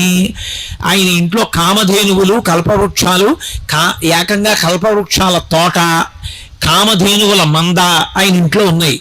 మనమేమిస్తాం ఆయనకి? ఇంకా మనమేమి ఇవ్వలేము ఆయనకి ఇవ్వడానికి. అసలు చింతామణి పాణిగ్రాహి, చింతామణులకు చింతామణి పార్వతీదేవి ఆయన ఇల్లాలు, ఆయనకి మనమేమిస్తాం? కాబట్టి గృహస్థే స్వర్భూజామరసురభి చింతామణిగణి, అటువంటి వాడికి ఇవ్వడానికి కమర్థం దాస్యేహం, నన్ను ఏమిమ్మంటావు? ఇంకా ఇవ్వడానికి ఏం లేదు, నా దగ్గర ఉన్నది ఒకటే. ఏమిటో తెలుసా? అది నేను నేను నేను అనేది, నీ వాడను కాను కాను అని అడ్డం పడేది నా మనసు ఒకటే. దాన్ని నీకు ఇచ్చేస్తాను, పుచ్చేసుకో. భవతు భవదర్థం మమ మనః, నా మనసుని నీదిగా తీసేసుకో. తీసేసుకుంటే నా మనసు నీదైపోతే ఎప్పుడూ నువ్వు నా మనసులో ఉంటావు, చాలు నాకు.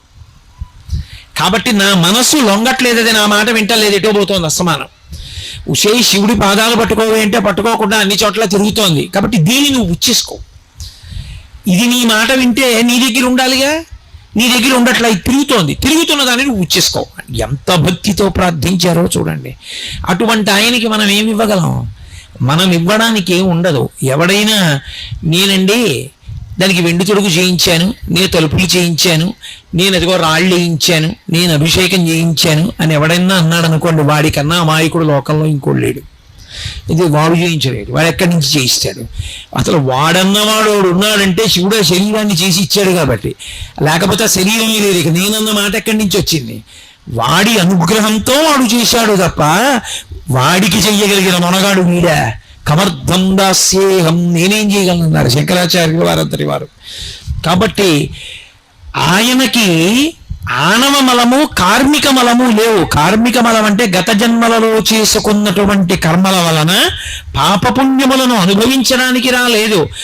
మనం చేసుకున్న పాపాలకి మనం దుఃఖపడుతుంటే, దుఃఖాన్ని తట్టుకోలేకపోతే ఈశ్వరామ మనల్ని అనుగ్రహించండి మనం వేడుకోవడానికి, మనకి అవకాశం ఇవ్వడానికి ఆయన వచ్చి కూర్చున్నాడు. ఇప్పుడు ఆయన ఎవరు? లింగం. లింగం అంటే అది గుర్తు, అంతటా నిండిపోయిన వాడికి గుర్తు. లింగము అంటే గుర్తు, అంతటా నిండిపోయిన పదార్థానికి గుర్తే పరమశివుడు, అదే శివలింగం. ఇప్పుడు ఆ లింగం చల్లబడింది అనుకోండి, అభిషేకం అలా జరుగుతూనే ఉంటుంది, ధారాపాత్రలోంచి నీళ్లు పడుతూనే ఉంటాయి. చల్లబడింది అనుకోండి, అలా చల్లబడితే మన మనసులన్నీ చల్లబడతాయి. అందుకే లోకం అంతా బాగుండాలి, లోక కళ్యాణార్థం అభిషేకం. కూతురికి పెళ్ళవ్వాలి, అభిషేకం. కొడుక్కి ఉద్యోగం రావాలి, అభిషేకం. నా ఆరోగ్యం బాగుండాలి, అభిషేకం. ఏమిటో ఇంట్లో పశువులు చచ్చిపోతున్నాయి, ఏదో తెగులొచ్చి, అభిషేకం. పంట పండుతోంది, చేతికి రావట్లేదు, ప్రకృతి విపత్తులు వస్తున్నాయి, అభిషేకం. వర్షాలు పట్టలేదు, అభిషేకం. శ్రీకాళహస్తిలో మృత్యుంజయలింగం అని ఉంటుంది, దక్షిణామూర్తి ఎదురుగుండా. దానికి గోడలు పూర్తిగా ఉండవు, సగం వరకే ఉంటాయి గోడలు. శివలింగం కనపడుతూ ఉంటుంది, తలుపు ఉంటుంది. ఎక్కడ వానలు పడలేదనుకోండి, సువర్ణముఖరి నదిలో నీళ్లు ప్రవహించకపోతే ఏం చేస్తారంటే ఆ తలుపు మూసేస్తారు, గోడ కట్టేస్తారు. కట్టేసి ఆ గోడలు పైకి పెంచేస్తారు, ఆ పైకప్పు దగ్గరికంట పెంచుతారు. పెంచి అర్చకులు గోడెక్కి కూర్చుంటారు. కూర్చుని సువర్ణముఖరి నదిలో ఉండేటటువంటి జలాల్ని కొత్త కుండలతో తెప్పించి రుద్రం అందరూ కూర్చుని చెప్తూ అభిషేకం చేసేస్తారు. చేసేస్తే ఆ నీళ్లలో శివలింగం మునిగిపోయే వరకు చేస్తారు. శివలింగం చివరి భాగం నీటిలో మునగగానే ఆకాశం అంతా నల్లటి మబ్బులు వచ్చి మెరుపులు మెరిసి వర్షం పడిపోతుంది. ఎన్ని మాటలో జరిగింది శ్రీకాళహస్తిలో. మీరు ఇప్పటికీ శ్రీకాళహస్తి వెడితే ఆ శివలింగం, దక్షిణామూర్తి ఎదురుగున్నా ఉన్న శివలింగానికి వర్షాలు పడకపోతే అభిషేకం చేస్తారని చెప్పారు కోటేశ్వరరావు. ఏదా శివలింగం అంటే చూపిస్తారు. కాబట్టి వర్షాలు పడలేదు, శివలింగానికి అభిషేకం. లోకంలో అన్నం దొరకట్లేదు, పరమశివుడికి అన్నాభిషేకం. ఏది జరగకపోయినా ఆయన చల్లబడితే మనం చల్లబడతాం. ఆయన ఎందుకు మరి వేడిగా ఉంటాడు అంటే, మనం ధర్మం పట్టుకోకపోతే, మనం తప్పుడు మార్గంలో తిరుగుతుంటే, వేదాన్ని వదిలిపెట్టేస్తే, భక్తితో బ్రతకవలసిన వాళ్ళు భక్తితో బ్రతకకుండా కృతజ్ఞతతో బ్రతుకుతుంటే, ఆయన దేవాలయంలో ఒక దీపం కూడా పెట్టకపోతే, ఆయనకి పట్టుకొచ్చి కృతజ్ఞతతో ఇన్నిచ్చిన వాడికి ప్రేమతో మళ్ళీ ఆయనకి ఏమి ఇవ్వకపోతే ఆయనకి చీకాకు కలుగుతుంది. తండ్రే అయినా తాను కష్టపడి పెంచి పెద్ద చేసినటువంటి కొడుకు, నాన్నగారు లోపలికి వస్తున్నారు అనుకోండి, ఏదో డబ్బు లెక్క పెట్టుకుంటున్నాడు కొడుకు, నాన్నగారు లోపలికి వెళ్ళారు, ఆయన ఏం అడగలేదు, ఏమిట్రా డబ్బు ఎంత ఎక్కడిది అని ఏం అడగలేదు. కానీ చటుక్కున పెట్టిలో పెట్టి తలుపేసి తిరిగి నించున్నాడు అనుకోండి, ఆ తండ్రికి ఎంత బాధేస్తుంది. నేను వీడిని కని పెంచి పెద్ద చేశాను, ఉద్యోగం కూడా విఆర్ఎస్ పెట్టేశాను, వీడికి ఇంత చదువు చెప్పించాను, ఇల్లు కొనిచ్చాను, ఆ డబ్బు నేను పట్టుకుపోతానా? ఆ డబ్బు నన్ను చూసి చటుక్కున పెట్టిలో పెట్టి తలుపేసుకున్నాడే అని పెద్ద ఆయనకి బాధ కలిగి ఆయన ఏం చేస్తాడంటే, నాన్న ఉందాం అనుకున్నాను కానీ ఏమిటో మన ఊరి మీదకి భ్రాంతి పోయిందిరా, నేను బయలుదేరిపోతున్నానని వెళ్ళిపోతాడు. ఉండడు. నేను అబద్ధం చెప్పాను అనుకుంటున్నారా? కృతజ్ఞతతో, పాపభూయిష్టమైన జీవితంతో, భగవంతుడి పట్ల మర్యాదతో బ్రతకకపోతే ఈ దేశంలో భగవంతుడు నడిచి వెళ్ళిపోయాడు దేవాలయాల్లోంచి. అనేక సంఘటనలు జరిగాయి. కంచి నుంచి కామాక్షి వెళ్ళిపోయింది అలా ఒకప్పుడు.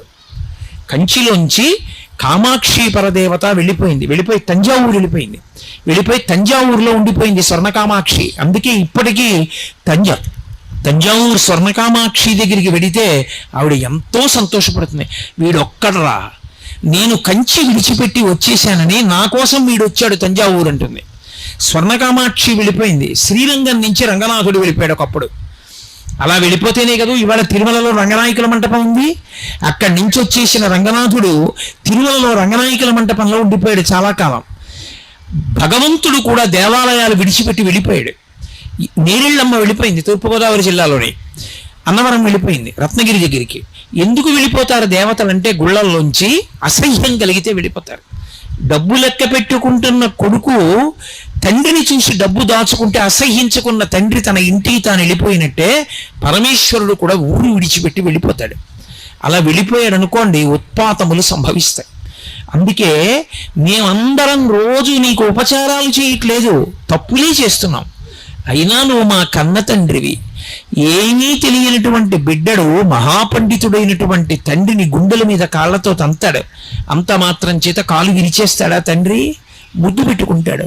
మేమందరం తప్పు చేశాం, తప్పు చెయ్యట్లేదని అనలేదు. అందుకే అభిషేకం చేసేటప్పుడు నమస్తే రుద్రమంజవగుతోత ఇషవే నమః, నమస్తే అస్తు ధన్వనే బాహుభ్యాముతే నమః అని, అయ్యా మీ చేతిలో ఉన్న ధనస్సుకి నమస్కారం, అయ్యా మీకున్న కోపానికి నమస్కారం, బిడ్డలం ఆ కోపం విడిచిపెట్టేయండి, ఏదో తెలియక తప్పు చేశాం, మమ్మల్ని మన్నించండి. చాలా మంది తెలియక ఒక మాట చెప్తుంటారు, రుద్రుడు అంటే రౌద్రమున్నవాడు, కోపంతో ఉంటాడు ఆయన అంటుంటారు. పరమ తప్పు. రుద్రుడు అంటే కోపంతో ఉన్నవాడని కాదు అర్థం. రుత్ అంటే వేదము చెప్పినటువంటి ధర్మముతో బతకాలనేటటువంటి అనుగ్రహమును కల్పించేవాడెవరో ఆయన శివుడు, ఆయన రుద్రుడు. ఈ మాట కొంచెం జాగ్రత్తగా పట్టుకోవాలి. ఆయనకి పశుపతి అని ఒక పేరు. పశుపతి అంటే పశువులకు పతి. ఎవరు పశువులు? మనందరం పశువులమే, మీరేమనుకోకండి. మనందరం పశువులం. ఎందుకని? పశువు అంటే 3 మాటలు ఉంటాయి. ఒకటి రాట ఉంటుంది, 2 తాడు ఉంటుంది, దానితో కట్టబడేటటువంటి జంతువు ఉంటుంది. ఈ 3 ఉంటే పశువు. మనకి కూడా 3 ఉంటాయి. ఏమిటి? రాట జన్మ, పుట్టడం రాట, పాశములు కర్మపాశములు. మనం అనేకమైనటువంటి రజోగుణ తమోగుణ ప్రవృత్తులతో తిరగడమే పశుత్వం. ఇప్పుడు కర్మపాశముల చేత జన్మ అనేటటువంటి స్తంభానికి పశువై కట్టబడి ఉంటాడు. ఎప్పుడైతే పశుత్వం పోయిందో పతి ఒకటే మిగులుతుంది. అప్పుడు పశువు ఉండడు, పతి ఉంటుంది. అంటే ఆయనే శివుడైపోతాడు. కట్టు కట్టడానికి, కట్టు విప్పడానికి ఒక మార్గం ఒకటి ఉంటుంది. ఇది మీకు అర్థమయ్యేటట్టు ఎలా చెప్పాలి అని నేను సతమతం అవుతున్నాను. కట్టు కట్టినటువంటి దాన్ని విప్పడానికి కూడా కట్టే వేయాలి. ఎలా వేస్తారంటే, మీకు పల్లె పట్టు గురించి తెలుసు కాబట్టి కొంత తెలుస్తుంది. ఆ రైతు పొలంలోకి వెళ్ళి సాయంకాలం ఇంటికి తిరిగి వచ్చేస్తూ ఇంట్లో ఉండేటటువంటి ఆవుకి పచ్చిగడ్డి మోపు కడతాడు. తాటాకు తీసుకొచ్చి గట్టిగా మోపు కట్టి ఆ తాటాకు చుట్టూ తిప్పి ఇలా తిప్పేసి ముడేసేసి దాని కిందకి దోపేస్తాడు. ఇప్పుడు అట్నుంచి తిరిగి వచ్చాడు, ఆ కట్టు విప్పాలి. ఇప్పుడు ఆ కట్టు విప్పాలనుకోండి, మళ్ళీ అందులోకి వేళ్ళు దూర్పి తాటాకు పైకెత్తి మళ్ళీ వెనక్కి తిప్పక్కర్లేదు. ఓ తాడు తీసుకొచ్చి పచ్చిగడ్డి మోపు కింద నుంచి పెట్టి మోకాలతో నొక్కి తాటితో గట్టిగా ఇలా నొక్కుతాడు. ముడియకుండా దగ్గరగా చేసి ఇలా బిగిస్తాడు. ఇప్పుడు పచ్చిగడ్డి బాగా బిగుసుకుంటే వేసిన కట్టు ఊడిపోతుంది, వదిలిపోతుంది, దాన్ని లాగేస్తారు. ముడీశాడా తాడు? వెయ్యలేదు, తాడిలా అంటాడు. ఇప్పుడు ముడీశాడా? వెయ్యడు. ముడి వేయకుండా కట్టు మీద కట్టులా తాటిని బిగించి ఉన్న కట్టు వదిలిపోయేటట్టు చేస్తాడు. అలా కట్టు ఉన్నంతకాలం కర్మపాశములు పట్టి ఉన్నంతకాలం పశువు. ఆ పాశం పోవాలంటే, కట్టు పోవాలంటే ఆయన ఓ పని చేస్తాడు. పైన పెద్ద కట్టుతో నొక్కుతాడు. ఏమిటి ఆ కట్టు అంటే ధర్మం. ఇప్పుడు ఆయనే చేస్తాడు, భక్తుడు కూడా. ఏమిటి చేస్తాడంటే ధర్మం కోసమే చేస్తాడు ఏది చేసిన. ఈశ్వరుడు ఇలా నన్ను బ్రతకమన్నాడు, ఆయన ఎలా బ్రతకమన్నాడో నేను అలా బ్రతుకుతున్నానంతే. అదే కర్మ తప్ప ఇంకా ఆయనకేం కోరికలు ఉండవు. మీరు తరచుగా పురాణాల్లో ఒక మాట విని ఉంటారు. ఎప్పుడైనా ఋషులు తపస్సు చేసుకుంటున్నారు అనుకోండి, దేవతలు వెంటనే ఇంద్రుడు అప్సరసల్ని పంపిస్తాడు వాళ్ళ దగ్గరికి. ఏదో వసంత ఋతువుని కల్పిస్తాడు, వాళ్ళ దగ్గరికి వసంతుణ్ణి పంపిస్తాడు, మన్మధుణ్ణి పంపిస్తాడు. వాళ్ళ తపస్సు భగ్నం చేసేస్తూ ఉంటాడు. ఎందుకు ఆ పిచ్చి? ఎందుకు దేవతలు అలా చేయడం అంటే బాగా జ్ఞాపకం పెట్టుకోవాలి. ఎందుకు దేవతలు మనిషిని జ్ఞానమును పొందకుండా చూస్తారంటే, మనం మామూలుగా ఉన్నంత కాలం నాకేదో ఒకటి కలిసి రావాలి, ఏదో ఒకటి కలిసి రావాలి అన్నంతకాలం దేవతా సంబంధమైన క్రతువులు చేస్తాం. యజ్ఞాలు, యాగాలు, హోమాలు ఇవన్నీ చేస్తూ వానలు పడాలి, పంటలు పండాలి, మాకు పంటలు కలిసి రావాలి అని. నాకు దేవతల యొక్క అనుగ్రహంతో సంబంధం లేదు, నాకు జ్ఞానము కలగాలి అని ధార్మికమైన జీవనం ఒక్కటే లక్ష్యంగా పెట్టుకున్నాడు అనుకోండి. అప్పుడు ఇక అతను దేవతలకి అన్నం పెట్టడం అంటే ఇక యజ్ఞయాగాదులు చేయడు. ఆ స్థాయికి వెళ్ళిపోకుండా ఉండడం కోసం కిందికి తీసుకురావడానికి వాళ్ళు తపోభంగం చేస్తూ ఉంటారు తప్ప అంతకన్నా వాళ్ళు ఏదో చెడ్డ పనులు చెయ్యాలని కాదు. ఇప్పుడు శివుడు గట్టి కట్లు వేస్తాడు, వేస్తే ఆ వేసిన కట్లు జారిపోతాయి. అంటే ఇంతకుముందు మనం చేసినటువంటి పాపపుణ్యములన్న దూది పర్వతంలో ఒక చిన్న అగ్ని నిరుసుపడింది అనుకోండి, కాలిపోతుందా? కాలిపోదా? అన్ని పాపపుణ్యములు కాలిపోతాయి. కాలిపోతే జ్ఞానం ఒక్కటే మిగులుతుంది. ఇక పుట్టవలసిన అవసరం ఉండదు. అప్పుడు పశు ఉండదు, అంటే జన్మ ఉండదు, రాట ఉండదు, పాశం ఉండదు, కట్టబడినవాడు ఉండడు. పశువు పోతే మిగిలినది ఏది? పతి ఒక్కడే మిగులుతాడు. ఎవడా పతి? పతిం విశ్వస్యాత్మేశ్వరగుం శాశ్వతగుం శివం అచ్యుతం. ఆయనే పతి. ఆ పతిలోకి చేరిపోతాడు. అంటే ఇక్కడే వాడు పశుపతిగా మారుతాడు, శివుడు అవుతాడు. అది జ్ఞానమును పొంది మోక్షం పొందడం. అలా అక్కడ నుంచి క్రింద ఏ కోరికైనా తీర్చడం వరకు ఇవ్వగలిగిన వాడెవరు? ఆయన ఒక్కడే. అందుకే పట్టుకెళ్ళి ఏం చెయ్యాలి ఆయనకి? ఆయన కోపం పోవడానికి మనం ఏం చెయ్యక్కర్లేదు. తప్పు ఒప్పుకుంటే చాలు, ఆయన సంతోషిస్తాడు. కొడుకు ఎన్నో తప్పులు చేశాడు, తండ్రి కక్ష పెట్టి కూర్చుంటాడా? నాన్నగారండి నేను మీ మాట వినలేదు, ఎన్నో తప్పులు చేశాను నాన్నగారండి, ఇప్పుడు నాకు అనుభవంలోకి వచ్చింది, తెలిసి వచ్చింది తప్పులు ఎంత బాధపడతాయో. నాన్నగారండి ఇక నేను తప్పు చెయ్యను, నేను చేసిన పాపాలు పోవడానికి ఒక వారం రోజులుండి మీతో కలిసి కూర్చుని సంధ్యావందనం చేసుకుని మీ కాళ్ళు పట్టి మీతో ఉండి వెళ్ళిపోతాను నాన్నగారు.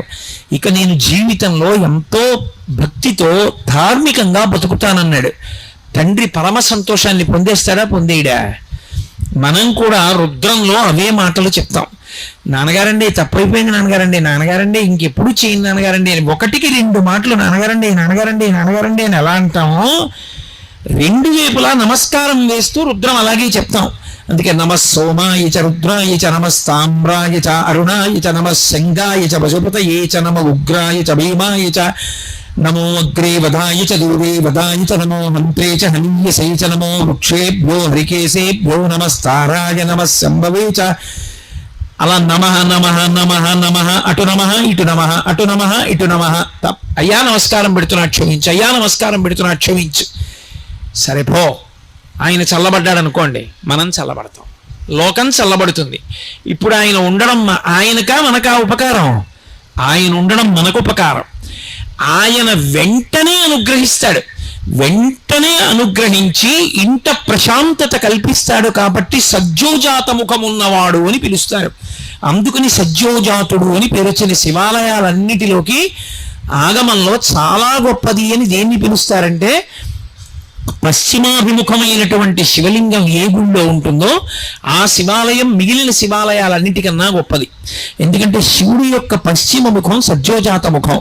సజ్జోజాతం ప్రపద్యామి సజ్జోజాతాయ వై నమో నమః అని ఆయన పంచమంత్ర పఠనంలో చెప్తాం కదా. సజ్జోజాతుడు అంటే అప్పటికప్పుడు అక్కడికక్కడ కోరిక తీర్చడానికి వచ్చి కటాక్షించేటటువంటి లక్షణం ఉన్నవాడు. కాబట్టి ఇప్పుడు ఆయన ఇటువంటి అనుగ్రహ ప్రదాత. కాబట్టి ఆయనకి కార్మిక మలము లేదు. అంటే గత జన్మలలో చేసుకున్నటువంటి కర్మల యొక్క ఫలితాన్ని అనుభవించడానికి వచ్చి కూర్చున్నవాడు కాడు. అలాంటి ఫలితాన్ని అనుభవించి మనం బాధపడుతుంటే మన బాధ పోవడానికి మార్గం కల్పించడానికి వచ్చి ఆయన కూర్చున్నాడు. దీనికి కార్మిక మలము లేనివాడు. మూడవది మాయిక మలము అంటారు. మాయిక మలము అంటే మాయ.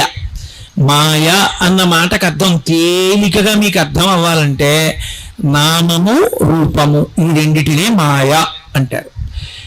అసలు వస్తువు ఏదో అది కనపడదు, పేరు పెట్టింది ఏదో అదే కనపడుతుంది. దీన్ని మాయా అని పిలుస్తారు. మీకు బాగా అర్థం అవ్వాలంటే ఒక్క ఉదాహరణ చెప్తే మీరు పట్టేసుకుంటారు. వెనకటికి ఒక ఆయన బంగారం కొట్టు నడిపేవాడు. ఏదో రాత్రి 8 అయ్యేటప్పటికి ఆయనకి 104 జ్వరం వచ్చేసింది.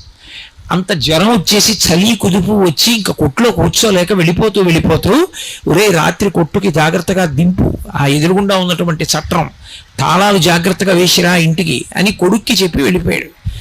మంచి జ్వరం, సంధిలో ఉన్నాడు, పడుకున్నాడు, నిద్రపోయాడు. ఏదో ఔషధం సేవించాడు. తెల్లవారేటప్పటికి జ్వరం తగ్గింది. కొడుకుని పిలిచాడు. ఎరా రాత్రి కొట్టంతా జాగ్రత్తగా ఉందా? తలుపులేసి తాళాలేసి వచ్చావా? లోపల ఉండవలసిన బంగారం అంతా ఉందా అన్నాడు. కొడుకు అన్నాడు, నాన్నగారు లోపల బంగారం ఏం లేదన్నాడు. బంగారం లేకపోవడం ఏమిట్రా, పరిగెత్తుకెళ్ళి చూసిరా అన్నాడు. గబగబా కొడుకు వెళ్ళి కొట్టు తాళం తీసి చూసి మళ్ళీ తాళం వేసేసి వచ్చి నాన్నగారు లోపల బంగారం ఏమీ లేదన్నాడు. బంగారం లేకపోవడం ఏమిట్రా అన్నాడు.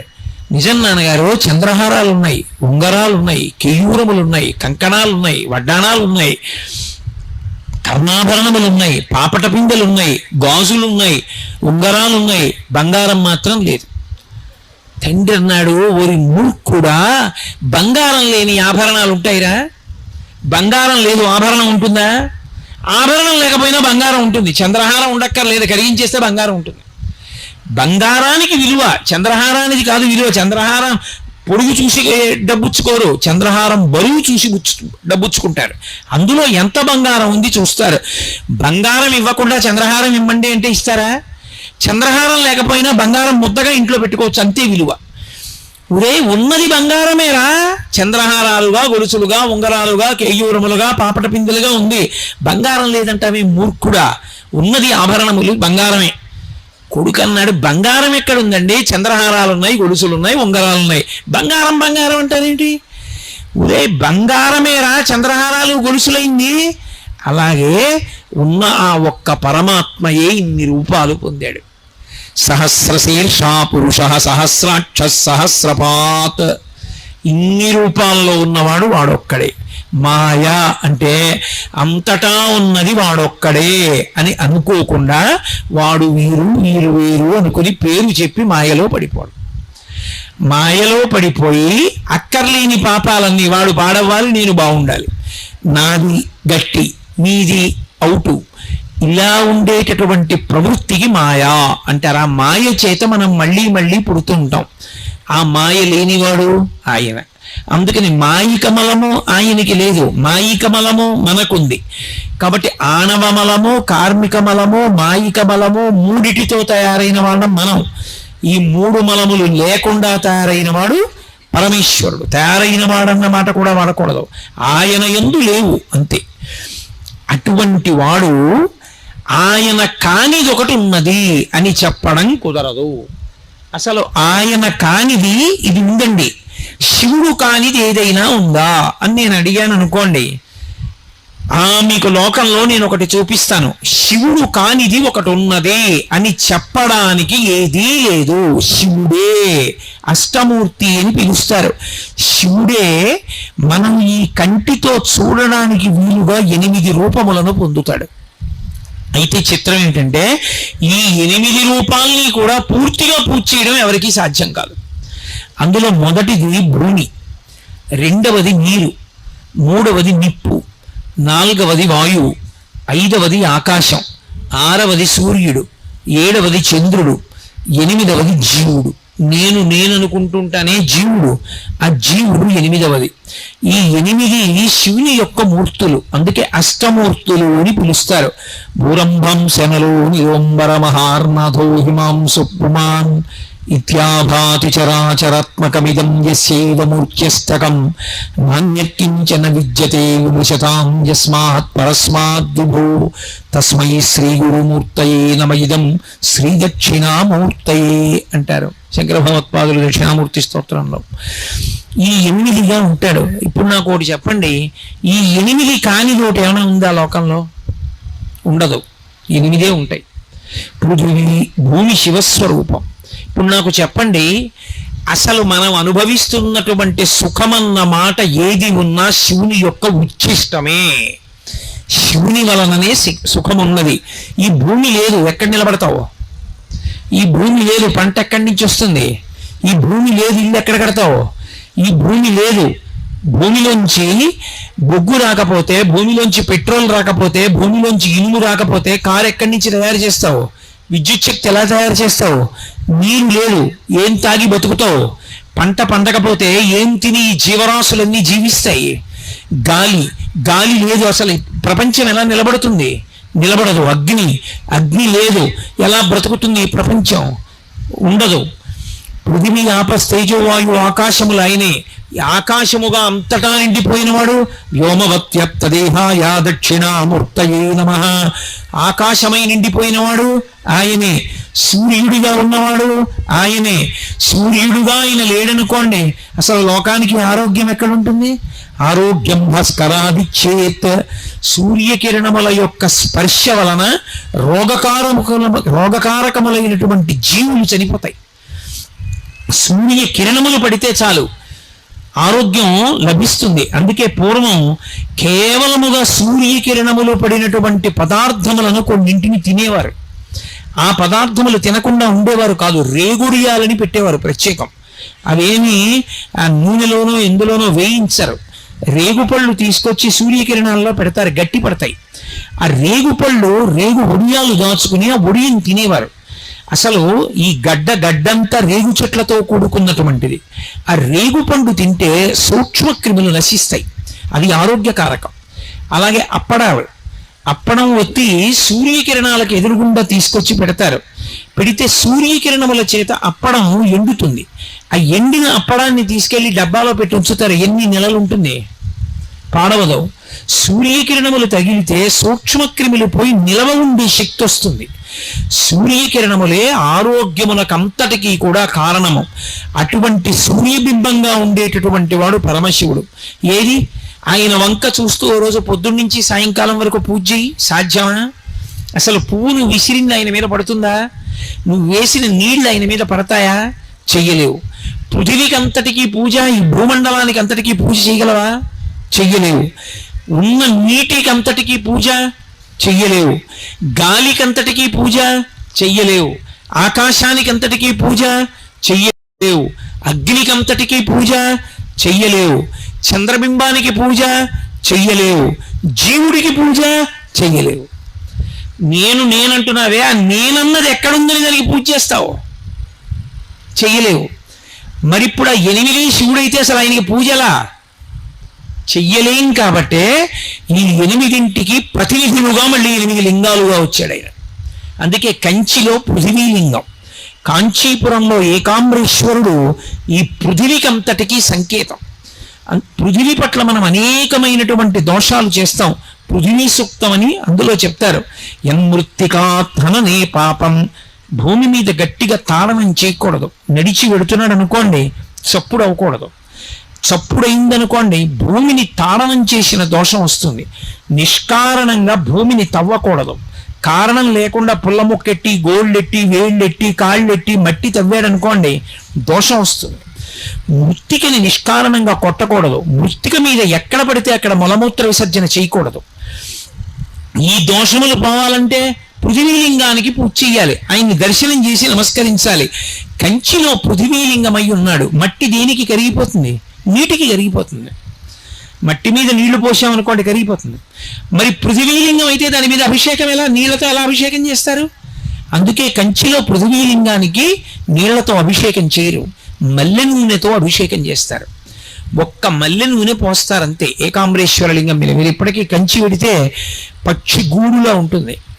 దేంతో అభిషేకం చేస్తారండి అని అడిగారు అనుకోండి, అక్కడికి గంగాజలాలు అవి పట్టుకెడితే చేయరు, ఒక్క మల్లె నూనెతో అభిషేకం చేస్తారు.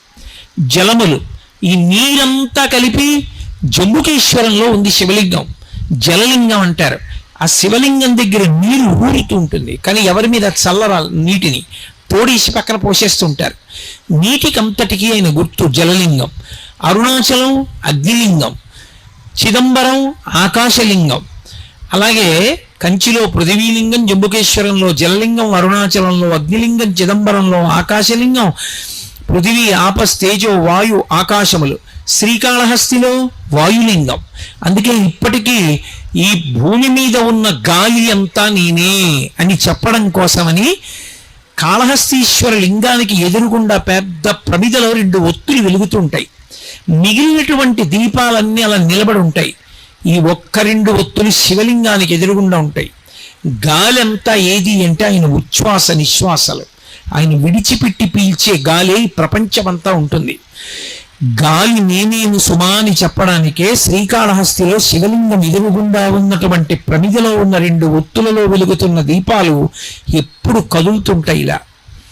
ఒకానొకప్పుడు బ్రిటిష్ వాళ్ళు ఈ దేశాన్ని పరిపాలించినప్పుడు ఇదంతా ఉట్టి తప్పు మాట, ఎక్కడి నుంచో గాలి వస్తోంది, కదులుతున్నాయి ఆ ఒత్తులు. తలుపులన్నీ వేసేసారనుకోండి, ఆక్సిజన్ అయిపోయింది అనుకోండి, దీపం నిధనం అయిపోతుంది. ఏదో చిన్న ఒత్తి వేసి ఓ గాజు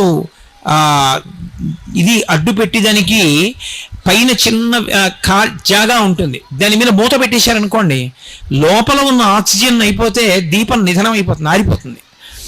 శ్రీకాళహస్తిలో అలా జరుగుతుంది అని ఏం చేశారంటే బ్రిటిష్ వాళ్ళు తలుపులన్నీ వేసేశారు. నేను చూస్తాం ఎందుకు ఆరిపోవో దీపాలని. అన్ని దీపాలు ఆరిపోయాయి. కాళహస్తీశ్వరుడు ఎదురుగుండా ఉన్న 2 దీపాలు మాత్రం ఆక్సిజన్ లోపల అయిపోయినా కూడా ఆ 2 జ్యోతులు మాత్రం అలా కదులుతూ వెలుగుతూనే ఉన్నాయి.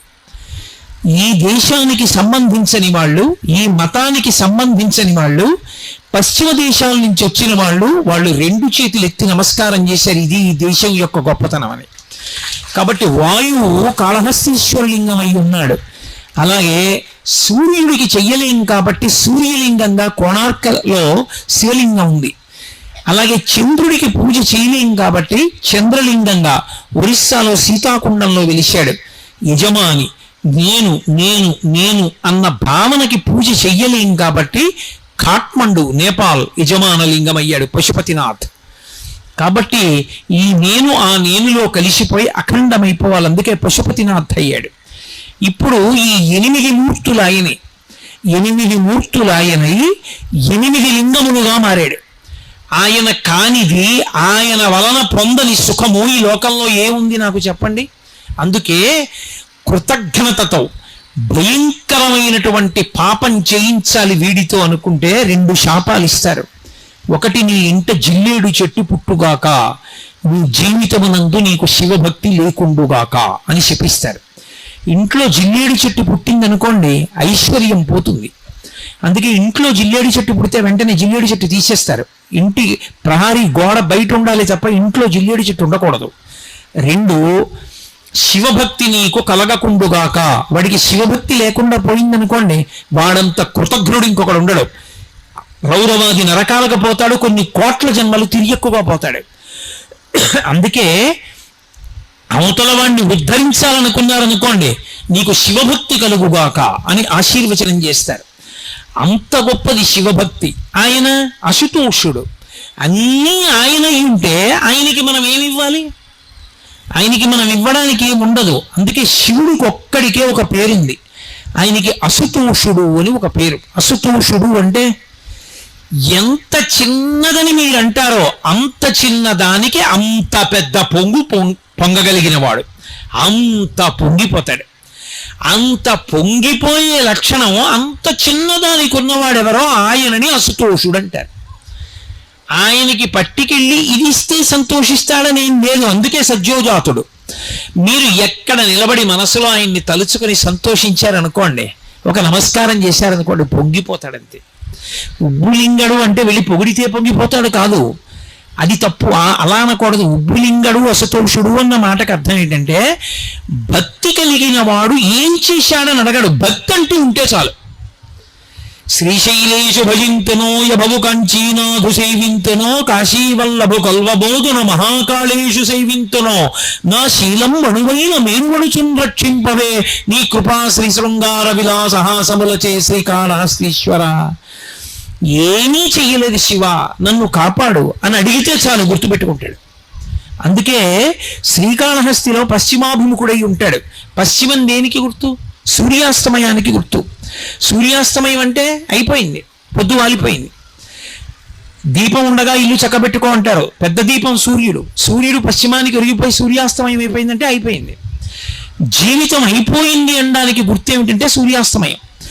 అటువంటప్పుడు ఆఖరి ఊపిరిలో నీ ఊపిరిని నేను భగవన్నామంగా మార్చి నీ చేత భగవన్నామం చెప్పించి నువ్వు భగవన్నామం చెప్తూ వెళ్ళిపోయావన్న పుణ్యంతో నిన్ను నాలో కలుపుకుంటానని అభయం ఇస్తాడు ఆయన. అందుకు పశ్చిమాభిముఖుడు అవుతాడు. అక్కడ శ్రీకాళహస్తి వెళ్ళి నమస్కారం పెట్టాడు అనుకోండి, గుర్తుపెట్టుకుంటాడు. వీడిని నేను గుర్తుపెట్టుకోవాలని వాడి ఆఖరి ఊపిరిలో భగవన్నామని చెప్పిస్తాడు. చెప్పించి తనలో కలుపుకుంటాడు. అసుతోషుడు. ఆయనకి ఇది చెయ్యాలనేం లేదు. శివుని శిరమున కాసిన్ని నీళ్లు చల్లి పత్తిరి సుమంత నెవ్వాడు పారవయిచు కామధేను వానింటి గాడి పశువు అల్ల సురశాఖ వానింటి మల్లె చెట్టు అన్నారు. లోకంలో ఎవరి మీదైనా మనకి ప్రీతి కలిగిందనుకోండి, వాళ్ళ నెత్తి మీద చెంబుడు నీళ్లు వచ్చామనుకోండి, ఎంత అసహ్యం ఇస్తుంది వాళ్ళకి. అయ్యా మీరంటే మాకు ఎంతో ప్రేమ కలిగిందండి, అందుకని మీ మీద నీళ్లు పోస్తున్నామని ఇంట్లో బిందులో నీళ్ళు తీసుకొచ్చి మీద వచ్చాం అనుకోండి, నీకు బుద్ధి ఉందిరా? ప్రేమ కలిపితే నమస్కారం పెట్టు, నీకు ఉంటే కాస్త పాయసం పెట్టు, రెండు లేదు ఏం అక్కర్లేదు ఓ నమస్కారం పెట్టు, అది కాదు ఇది కాదు ఇది మేము నీళ్ళు వచ్చామంటాడు. పోనీ ఆ నీళ్లు పోయడం అయినా ఎవడైనా శ్రద్ధగా పోస్తాడేంటి? ఆయనకి అభిషేకం చేయడం. ఆయనకి అభిషేకం చేసేటటువంటి ప్రక్రియ చూస్తే మనసు చిరుక్కుమంటుంది. ఆయన దగ్గరికి వెళ్ళి ఇన్ని నీళ్లు ఆయన ఇస్తే ఓ ఉద్ధరినట్టుకుని పోయడం మొదలెడతాడు. తను ఎప్పుడైనా నేల మీద అన్నం పెట్టుకు తింటాడా? కటిక నేల మీద భార్య అన్నం పెట్టి పప్పేస్తే కలుపుకు తింటాడా? శివాలయంలో కొబ్బరి చెక్కలు నైవేద్యం పెట్టడం కటిక నేల మీద, శివలింగం ఎదురుగుండా నేల మీద కొబ్బరి చెక్కలు పెట్టి దిక్కుమాలిన వాడికి దరిద్రుడికి పెట్టినట్టు పెట్టడం ఎంత దోషం! ఏ పళ్ళెం లేదా శివాలయంలో? ఓ పళ్ళెం ఖాళీ చేసి తీసుకొచ్చి అందులో కొబ్బరి చెక్కలు పెట్టి నైవేద్యం పెట్టడం చేత కదా? ఎందుకంత ధిక్కార ధోరణి? అదే మర్యాద? అదే భగవంతుడి పట్ల ప్రవర్తించవలసినటువంటి తీరు? అదే భక్తికి లక్షణం? ఒక పని చేస్తున్నామంటే అలా మనకి చేస్తే అన్న ఆలోచన ఉంటే భక్తి, లేనినాడు భక్తి ఏమిటి? బూడిద. నాకు పెడితే తింటానా? అలాగా నేను మీ ఇంటికి వస్తే నేల మీద అన్నం పెడితే నేను తింటానా? శివుడికి ఎందుకు పెడతావు కొబ్బరి చెక్కలు నేల మీద శివలింగం ఎదురుగుండా? ఏ పళ్ళెం తీసుకొచ్చి పళ్ళెంలో పెట్టి నైవేద్యం పెట్టడం చేత కాదా? అంత పళ్ళెం లేకుండా ఉందా శివాలయం? అంత పళ్ళెం లేకపోతే ఊళ్ళో వాళ్ళు ఇస్తారు పళ్ళాలు, అంతే తప్ప అలా నైవేద్యాలు పెట్టకూడదు. ఇక్కడ కాదు, ఎక్కడైనా అంతే. కాబట్టి శివుని శిరమున కాశీని నీళ్లు చల్లి అభిషేకం చేసేవాడెవడు? ఆయన నెత్తి మీద నీళ్లు చల్లడమే ఇష్టం వచ్చినట్టు, ఉద్ధరణితో తీసి ఇలా అనడం. ఏది ధారగా అభిషేకం చేస్తున్నవాడు ఎవరున్నాడు? అయినా ఆయన సంతోషపడిపోతున్నాడు. పోన్లేరా వీడంటే ఇలా అరుస్తాడు కానీ నేను అలా బాధపడినా. పిల్లాడు వాడు ఏదో పాపం నన్ను నమ్ముకు తిరుగుతున్నాడు, వీడికే వేదిక మీద కూర్చుని ఎన్నైనా చెప్తాడు. అంతరాలయంలో రోజు 6 గంటలు రోహిణీ కార్తీలు నిలబడితే తెలుస్తుంది కష్టం ఏమిటో. ఏదో ఒక్క రోజు తెలియక పెట్టాడేమో. కాబట్టి ఆయన పట్టించుకోడు, ఆయన ఉదారుడు. కాబట్టి శివుని శిరమున కాశీని నీళ్లు చల్లి, కాశీ నీళ్ళు ఇలా చల్లితే చాలు ఆయన పొంగిపోతాడు. పత్తిరి సుమంత నెవ్వాడు పారవయిచు. పరమ సంతోషంతో పత్రి తీసి పూజ చేసిన వాడెవరు? కార్తీక మాసంలో అయ్య బాబోయ్ ఆయనకి 1,00,000 బిల్వార్చనలు 1,00,000 బిల్వార్చనలని బిల్వార్చన చేస్తుంటే చూసిన వాడికి ఒళ్ళు జలధరిస్తుంది. ఆ రొట్టంతా తీసుకొస్తారు గుళ్ళల్లో, కనీసం ఓ బట్ట కూడా పరచరు, నేల మీద పారేస్తారు. నేల మీద పడేస్తే పృథివీ శివలింగం ఏమైంది? అయిపోయింది పూజ. నేల మీద పడితే పూజ అయిపోయింది అంతే. ఎందుకంటే పృథివీ శివలింగం అని ఇందాకనైనా చెప్పాను, అంటే పూజ అయిపోయిందా? ఇప్పుడు అయిపోయిన పూజకి మళ్ళీ అదే పత్రి తీసి వేస్తే ఏమైంది? పునఃపూజ అయింది. పూజ ఎక్కడైంది? 2, పత్రి వేసేటప్పుడు ఒక విధానం ఉంది. చీడ, పేడ, పురుగు, సాలెపురుగు, చీమ అది చిరిగిపోవడం కానీ ముక్క విడిపోవడం కానీ ఉండకూడదు. పరమ జాగ్రత్తగా ముచికతోటి 3 ఆకులున్నవి తీసి పళ్ళెంలో పేర్చి ముచిక పైకొచ్చేటట్టుగా పట్టుకుంటే ముచిక ఒక్కటి తీసి ఇలా గుండెలకి చూపించి వేస్తే శివలింగం మీద మారేడు దళం తిరగబడితే ఐశ్వర్యం, బోర్లా పడితే జ్ఞానం, ఏం జరిగినా ఫలితం ఇచ్చేస్తుంది. అలా వెయ్యాలి మారేడు దళాన్ని. ఏది? ఇంతంత రొట్ట చేతులతో ఇచ్చి ఆయన మీద విసిరేస్తారు. మీరు ఎప్పుడైనా గమనించండి, మారేడు దళాల మధ్యలో చేతులు పెట్టి కాసేపు ఉంచండి, బొబ్బలు ఎక్కుతాయి. అంత వేడి మారేడు దళం. అంత మారేడు దళాలతో గుళ్ళో ఆయన శివలింగాన్ని అంతటినీ కప్పేస్తారు. నిజంగా ఆయన ఎంత ఉడికిపోతాడు లోపల. అలా కప్పేస్తే కనీసం కనపడుతుందా? ఆయన అంతటా ఉంటాడు నిజమే. భక్తి అన్న మాటకి ఉన్నాడన్న మాట ఒకటి ఉందిగా. ఏది పూజ అసలు? అసలు ఆ భావన ఎక్కడుంది? పత్రి సుమంత నెవ్వాడు పారవయించు, వాడు పత్రి పారేశాడంటే ఆయన మీద.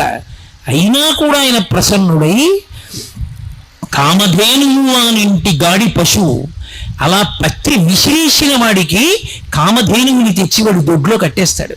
నీ కోరికలు తీర్చుకోరా అంటాడు. అల్ల సురశాఖవానింటి మల్లి చెట్టు, కల్పవృక్షాన్ని తీసుకొచ్చి అటువంటి వాడి ఇంట్లో పెరట్లో పాతి నీ కోరికలు తీర్చుకోరా అంటాడు. అపరాధం అన్నది పట్టించుకోకుండా లోపలికి వచ్చాడు, నమస్కారం పెట్టాడు, అంతే చాలని పొంగిపోయేవాడెవరో వాడు అసుతోషుడు తప్ప నాకు ఇది ఇవ్వాలన్న కోరిక వాడికి ఉండదు అసలు. అంతటి ప్రసన్న హృదయుడై చిన్న దోషం కూడా పట్టించుకోకుండా శివ అని పిలిచినంత మాత్రం చేత పొంగిపోయేటటువంటి మనసున్నవాడెవరో వాణ్ణి శివుడని పిలుస్తారు. అందుకే మీరు చూడండి, శివభక్తి యొక్క చరిత్ర మీరు పరిశీలనం చేస్తే లోకానికి అపరాధంగా కనపడినవన్నీ కూడా భక్తి ఉన్నప్పుడు ఆయన ఉపచారంగా తీసుకున్నాడు. లోకం అపచారంగా తీసుకుంది దాన్ని. ఒకప్పుడు శివభక్తులు 63 మంది ఉన్నారు నాయనార్లు. అందులో నీలనక్క నాయనార్ అని ఒక నాయనార్. ఆ నాయనార్ పరమేశ్వరుడికి కళ్ళు మూసుకుని మారేడు దళాలు వేస్తున్నాడు. భార్య మారేడు దళాలు పేర్చి పెళ్ళమిస్తోంది. ఆయన ఒళ్ళో పెట్టుకుని పరవశంతో అప్పుడప్పుడు కళ్ళు మూసుకుని ఆ చివర ఉన్న ఈయన పట్టుకుని శివలింగం మీద వేస్తున్నాడు. కొంతసేపు అయిన తర్వాత ఆవిడ చూడలేదు, ఒక మారేడు దళం మీద సాలెపురుగు ఉంది. సాలెపురుగు ఆయుర్వేదంలో అన్నిటికన్నా పెద్ద విషం ఉన్న ప్రాణి సాలెపురుగే.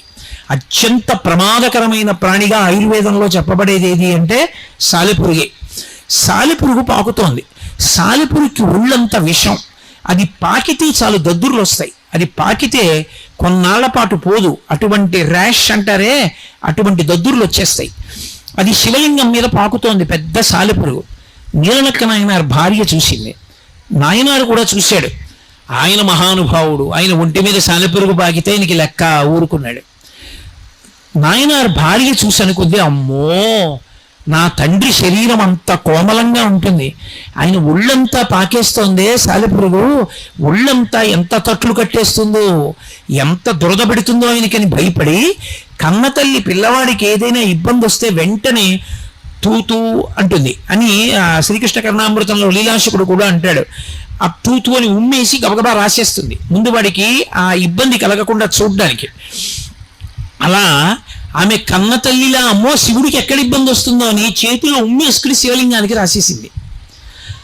రాస్తే నాయనారు చూశాడు, చీ దుర్మార్గురాలా, శివలింగానికి ఉమ్ము రాశావా, ఇక నేను నా జీవితంలో నిన్ను చూడను, ఇంటి బయట వేరే ఇల్లుంది, ఆ ఇంట్లో ఉండు, ఇక నువ్వు నా కంట పడద్దు జీవితంలో అన్నాడు. ఆమె బాధపడుతూ వెళ్ళి ఆ ఇంట్లో ఉంది. రాత్రి నాయనారు వెళ్ళి పడుకున్నాడు. పరమశివుడు కల్లోకి వచ్చాడు. ఒళ్ళంతా దద్దుర్లే, ఒక్క చోట దద్దుర్లు లేవు. హడిలిపోయి నాయనారు అడిగాడు, శివ ఏమిటి మీ ఒళ్ళంతా దద్దుర్లని అడిగాడు. నువ్వు మారేడు దళానికి సాలెపురుగు ఉండగా చేసేసావుగా పూజ, అది నా ఒళ్ళంతా పాకింది, ఒళ్ళంతా దద్దుర్లు వచ్చాయి. ఇక్కడ ఒక్క చోట దద్దురు ఎందుకు లేదో తెలుసా? నా ఒళ్ళు దద్దుర్లు ఎక్కుతోందని బెంగ పెట్టుకుని మీ ఆవిడ ఉమ్ము రాసింది. భక్తితో మీ భార్య ఉమ్ము రాసిన చోట దద్దురు ఎక్కలేదు, నీ చేసిన పూజకి ఒళ్ళు దద్దుర్లు ఎక్కిందన్నాడు. శివ, ఎంత తప్పైందో నాకు అర్థమైంది, నన్ను మన్నించు శంకరా అని వెళ్ళి భార్యను తీసుకొచ్చి ఏలుకున్నాడు. కాబట్టి అసుతోషుడు ఏ పని చేశారన్నది కాదు, ఆయన అందులో ఉండేటటువంటి భక్తిని చూస్తాడు. వాడు భక్తితో చేశాడా ఈ పని, పొంగిపోతాడంతే.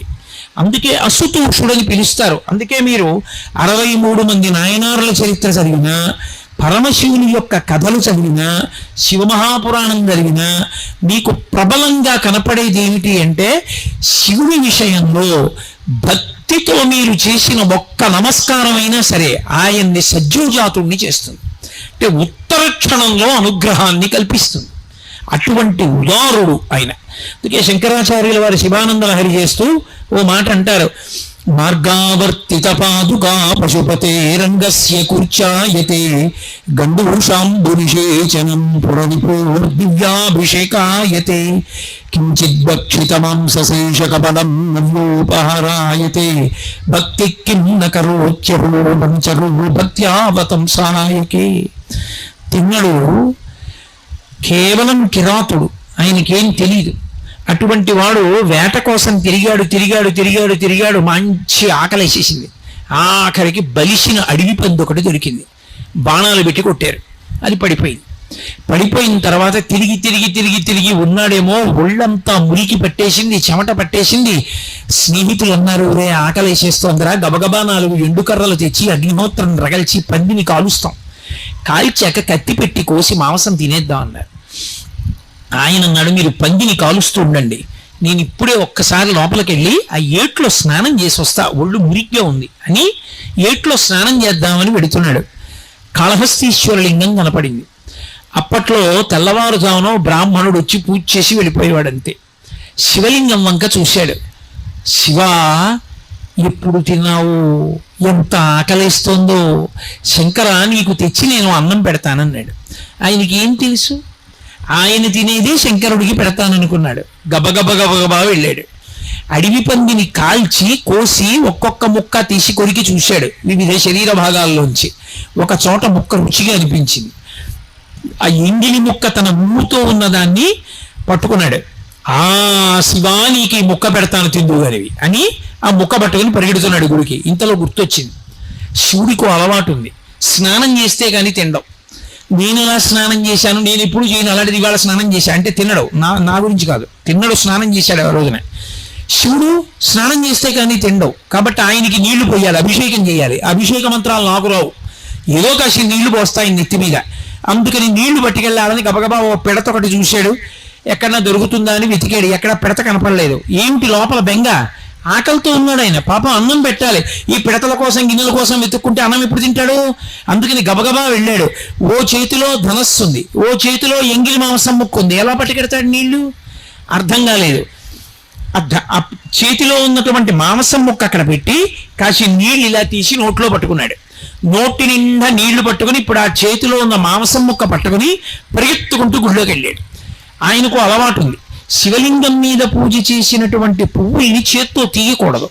మర్నాడు నిర్మాల్యం తీసేటప్పుడు కూర్చతో తీయాలి అని నియమం. కూర్చ అంటే మెత్తటి బ్రష్ వాడతారు, చాలా మెత్తగా ఉంటుంది. అటువంటి దాంతో ఉత్తరాభిముఖంగా నిర్మాల్య విసర్జనం చెయ్యాలి అని. ఆ బ్రష్ ఎక్కడుంది ఇప్పుడు ఆయన దగ్గర? తిరిగి నా చెప్పులు మెత్తబడిపోయి దీంతో తీసేస్తానన్నాడు. మార్గావర్తిత పాదుకా పశుపతే రంగస్య కూర్చాయతే. మలమూత్రాలు జంతువుల్ని అన్నిటినీ తొక్కి తిరిగి వచ్చినటువంటి ఎడంకాలి చెప్పు తీసి ఆ ప్రాణమట్టం మీద మాంసం ముక్క పెట్టి ఆ చేత్తో చెప్పుతోటి శివలింగం మీద ఉన్న పువ్వులు తీసేశాడు. శివుడు అన్నాడు, రంగస్య కూర్చాయతే. ఎంత గొప్ప పూజ చేశావురా, ఎంత గొప్పగా తీసావురా నిర్మాల్యం అన్నాడు. గండూషాంబునిషేచనం పురరిపోర్దివ్యాభిషేకాయతే. ఆ గండస్థలం అంటే పుక్కిట పట్టిన నీళ్లు ఊమిశాడు శివలింగం మీద. అబ్బో ఎంత గొప్ప అభిషేకం రా అనుకున్నాడు శివుడు. కించిద్భక్షితమాంసశేష కబలం నవ్యోపహారాయతే. తను ఎంగిలి కురికి తెచ్చి ఉమ్ముతో ఉన్న మాంసం ముక్క అక్కడ పెట్టి శివ తినన్నాడు. ఆయన తినలేరు. ఎందుకు తిను? ఆకలేస్తుంటే ఏమిటి నేను చేసిన తప్పు తల కొట్టుకున్నాడు, తినేశాడు శివుడు. నవ్యోపహారాయతే భక్తి కిం నకరోత్యహో వనచరో భక్త్యావతంసాయకే నరశంకర్లు. భక్తి ఎంత గొప్పదయా శివ! భక్తితో తిన్నడు ఇటువంటి ఉపచారాలు చేస్తే, అపచారాలు చేస్తే ఉపచారాలుగా నువ్వు తీసేసుకున్నావా? భక్తి ఒక్కటే చూసావా? ఎంతటి ఉదార హృదయుడమయ్యా శివ అని 2 చేతులు ఎత్తి శంకర భగవత్పాదులు నమస్కారం చేశారు. అంటే దాని ఉద్దేశం, తిన్నడు అలా చేస్తే పుచ్చుకున్నాడని మనం కూడా అలా చేయొచ్చా? చేయకూడదు. తిన్నడికి తెలియదు కాబట్టి అలా చేశాడు. మనకి ఎంత తెలుసో అంత తెలిసినట్టు ఉపచారం చేయాలి తప్ప తెలిసి కూడా అపచారం పరమేశ్వరుని యందు చెయ్యరాదు. అప్పుడు అది భక్తి అన్న మాట ఎందుకు అవుతుంది? ఉపచారాన్ని ఉపచారంగానే చెయ్యాలి. కాబట్టి ఆ భక్తి ఉందనుకోండి, ఆయన ఎంత లొంగిపోయాడు నిజంగా. పరమశివుని యొక్క రూపంలో ఒక చమత్కారం ఉంటుంది. ఆయన ఒక చేతిలో పరశువు పట్టుకుంటాడు. పరశువు అంటే గండ్రగొడ్డలి. ఒక చేతిలో జింక పట్టుకుంటాడు. ఆయనకి 3వ కన్ను అగ్నిహోత్రం. ఆయన తల మీద గంగమ్మ ఉంటుంది జటాజూటంలో. నిజంగా పరమశివుడు తినాలనుకున్నాడు అనుకోండి, ఆయన తినడం ఎంత తేలిక. మాంసం తినడం దూర్జటి కాళహస్తీశ్వర శతకంలో దెప్పి పొడిచాడు. అసుతోషుడు శివుడు ఎందుకు అయ్యాడో చెప్తూ, నీకున్మాంసము వంచయేని కరువా నీ చేత లేడుండగా జోకైనట్టి కుఠారముండ అనల జ్యోతుండ నీరుండగా పాకం బొప్ప ఘటించి చేతి పునుకన్ భక్షింపక బోయచేకుంటెంగిలి మాంసమిట్లు తగునా శ్రీకాళహస్తీశ్వర. నీకున్మాంసము వంచయేని కరువా. ఈశ్వరా, నీకు మాంసం తినడం అంటే నాకు కరువా? ఏటయా తినడం? ఎంగిలి మాంసం ముక్క పట్టుకొచ్చి తినడు పెడితే తినేసావా? నిజంగా నీకు తినాలనిపించిందనుకో, లేచి వంటింట్లో కూడా నువ్వు వెళ్ళక్కర్లా. ఈ చేతిలో ఉన్న గొడ్డలతో ఈ చేతిలో ఉన్నటువంటి జింకను దెబ్బ కొట్టి ఇంత మాంసం ముక్కోటి పీకి చేతిలో ఉన్న బ్రహ్మకపాలంలో పడేసి పైన గంగమ్మ కాస్త నీళ్లు అందులో పోసి 3వ కన్ను అగ్నిహోత్రం మీద ఉడకేసుకుని నోట్లో పడేసుకోవచ్చు. లేచి కూడా వెళ్ళక్కర్లా. అటువంటిది ఇలా తినడం మానేసి బోయవాడు తెచ్చిపెట్టిన ఎంగిలి మాంసం తిన్నావా అంటే అసుతోషుడు. ఒక్క శివుడి విషయంలో ఉండే లక్షణం ఏమిటంటే అదే లక్షణం అమ్మవారి విషయంలో ఉంటుంది. ఏమీ తెలియని వాడు ఉంటాడు, పెద్దింటమ్మ అంటాడు. వీధి బయట ఓ చిన్న రాయి ఎడతాడు, దానికే పసుపు రాస్తాడు, బొట్టు ఎడతాడు, దానికే నమస్కారం పెడతాడు. ఒప్పుకుంటుంది ఆవిడ. ఆయన ఎంత దయామయుడో ఆవిడంత దయామయి. ఆయన అసుతోషుడు. ఎవడికి ఎంత తోస్తే ఎంత ఉపచారం చేస్తే దానికే పొంగిపోతాడు తప్ప నాకు ఇది తేమాలి, నాకు ఇది చెయ్యాలి అలా ఏం ఉండదు శివుడి విషయంలో. అందుకే నమశివాభ్యాం సరసోత్సవాభ్యాం. ఆయనకి చేసే ఉత్సవాలు కూడా ఎటువంటివో తెలుసా? ఆయన కోసం ఉండే ఉత్సవాలు. మన కోసం ఆయన వస్తాడు. కార్తీక మాసంలో కార్తీక పౌర్ణమి నాడు జ్వాలాతోరణం చేస్తారు. ఆయన కర్మ అండి. ఆయన్ని ఉత్సవం అని చెప్పి మాడవీధుల్లో వెంకటేశ్వర స్వామి వారిని వాహనాలకి ఊరేగించినట్టు ఆయనకి ఏం పెద్ద పెద్ద ఊరేగింపులు అవి చేయరు. ఆయనకి చేసే ఉత్సవం ఏమిటంటే ఆవిరిగడ్డి తీసుకొచ్చి పెద్ద తోరణం కట్టి దానికి అగ్నిహోత్రం వెలిగిస్తారు. ఆ తోరణం మండిపోతుంటే దాని కింద నుంచి పల్లకీలో ఈయన్ని పట్టుకెడతారు. మధ్యలో పడితే పైనుంచి ఆయన మీద పడదు. ఎందుకైంది ఆ జ్వాలా తోరణం కింద నుంచి తిప్పడం అంటే, శరీరం విడిచిపెట్టిన తరువాత పాపములు చేసిన వాడికి యమలోకంలో జ్వాలాతోరణం దర్శనమిస్తుంది. అగ్నితోరణంలోంచి లోపలికి వెళ్ళాలి యమలోకంలోకి. అది మహాబాధ. నువ్వు ఎన్ని పాపాలు చేసినా కార్తీక మాస పౌర్ణమి నాడు నీకోసం నేనొస్తా, నేను పెడతా జ్వాలాతోరణం కింద. నా వెనక నువ్వు వస్తే ఇంక నువ్వు ఆ జ్వాలాతోరణం చూడక్కల్లా, ఈ జ్వాలాతోరణంతో సరి అని మన కోసమని తానొస్తాడు. ఆయన కర్మ. ఆయన రావాల్సిన అవసరం ఏమిటి జ్వాలాతోరణం కిందకి? మన కోసమని తానొస్తాడు. అందుకని నమశివాభ్యాం సరసోత్సవాభ్యాం. ఆయన ఉత్సవాలు మన కోసం, ఆయన కోసం కాదు. అంతటి మహితాత్ముడైన. కాబట్టి అటువంటి శంకరుడికి 4 యామముల యందు 4 యామముల యందు పూజ జరిగేటటువంటిది మహాశివరాత్రి. మహాశివరాత్రి అన్న తిథికి ఉన్న గొప్పతనం ఏంటంటే అర్ధరాత్రి 12 గంటల వేళ కటిక చీకట్లో శివలింగం ఆవిర్భవించింది. మనకి ఇటుపక్క ఏ దేవాలయాల్లోనూ లింగోద్భవమూర్తి ఉండదు. ఇప్పటికీ మీరు అది చూడాలి అంటే శ్రీకాళహస్తి దేవాలయం వెనక్కి వెడితే వెనక గోడ మీద కనబడుతుంది లింగోద్భవమూర్తి. అంటే లింగంలో శివుడు ఉంటాడు. తల కనపడదు, పాదాలు కనబడవు. తల దగ్గర హంస వెడుతూ ఉంటుంది, పాదముల దగ్గర ఒక వరాహము అడవి పంది వెడుతూ ఉంటుంది. ఎందుకలా అంటే ఆయన ఆపాతాళ నభస్థలంత భువన బ్రహ్మాండమా విస్ఫుర జ్యోతిస్పాటిక లింగమౌళి విలసత్పూర్ణిందు అంతామృతై. కటిక చీకట్లో ఒక జ్యోతిస్తంభం ఏర్పడింది. చీకట్లో అంత పెద్ద జ్యోతిస్తంభం లేచిందనుకోండి, ఎంత వెలుతురు వస్తుంది. లోకం అజ్ఞానంలో ఉంటే అజ్ఞానపు చీకట్లు పోకార్చడానికి అంత పెద్ద జ్యోతిస్తంభం పాతాళం కన్నా కింద నుంచి అభస్థలంత భువన బ్రహ్మాండమా విస్ఫురత్, పైలోకాలు ఎక్కడి వరకు ఉన్నాయో వాటిని దాటి పెరిగిపోయింది. అంత పెద్ద జ్యోతిస్తంభమే శివలింగము. అంత పెద్ద దాన్ని పూజ చేయడం బ్రహ్మ విష్ణువులకు సరిపోలేదు. విష్ణువు వరాహమూర్తి భూమిని తొలుచుకుంటూ కిందకెళ్ళారు. ఎంత వెళ్ళినా పాదాలు కనపడలేదు. హంసవాహనం ఎక్కి బ్రహ్మగారు వెళ్ళాడు పైకి, ఆయనకి తల కనపడలేదు. అంటే పరమశివుని యొక్క వ్యాపకత్వమును బ్రహ్మ విష్ణువులకు తెలియలేదు. ఆయన ఎంత వ్యాపించి ఉంటాడన్నది చెప్పగలిగిన మనగాళ్ళం మనమా? చెప్పలేము. కానీ అంత నిండిపోయిందనుకోండి, ఎలా చూస్తాం ఈ మాంసనేత్రంతో? ఎలా చేస్తాం పూజ? అందుకని అది తరిగిపోయి కిందకు వచ్చేస్తే లింగం అవుతుంది. అందుకే లింగం చతురస్రాకారంగా ఉంటే పడుకుందంటారు. కంచిలో ఇప్పటికీ పడుకున్న లింగాలు, కూర్చున్న లింగాలు, నిలబడిన లింగాలు అని ఉంటాయి. అవి పీఠం అది చతురస్రాకారంగా ఉందా, త్రిభుజంగా ఉందా అన్నదాన్ని బట్టి నిర్ణయం చేస్తారు. శివలింగం ఎప్పుడూ కూడా సాధారణంగా గుండ్రంగా ఉంటుంది. శ్రీకాళహస్తి లాంటి లింగాలు మినహాయింపు గుండ్రగా ఉంటుంది. గుండ్రగా ఉండడానికి కారణం ఏమిటో తెలుసా? ఇప్పుడు నేను ఇలా ఓ సున్నా గీశాను అనుకోండి, ఈ నా ఎదురుగుండా ఉన్న బల్ల, శాలువాలు, పూలదండలు ఎందులో ఉన్నాయి? నేను గీసిన సున్నాలో ఉన్నాయి.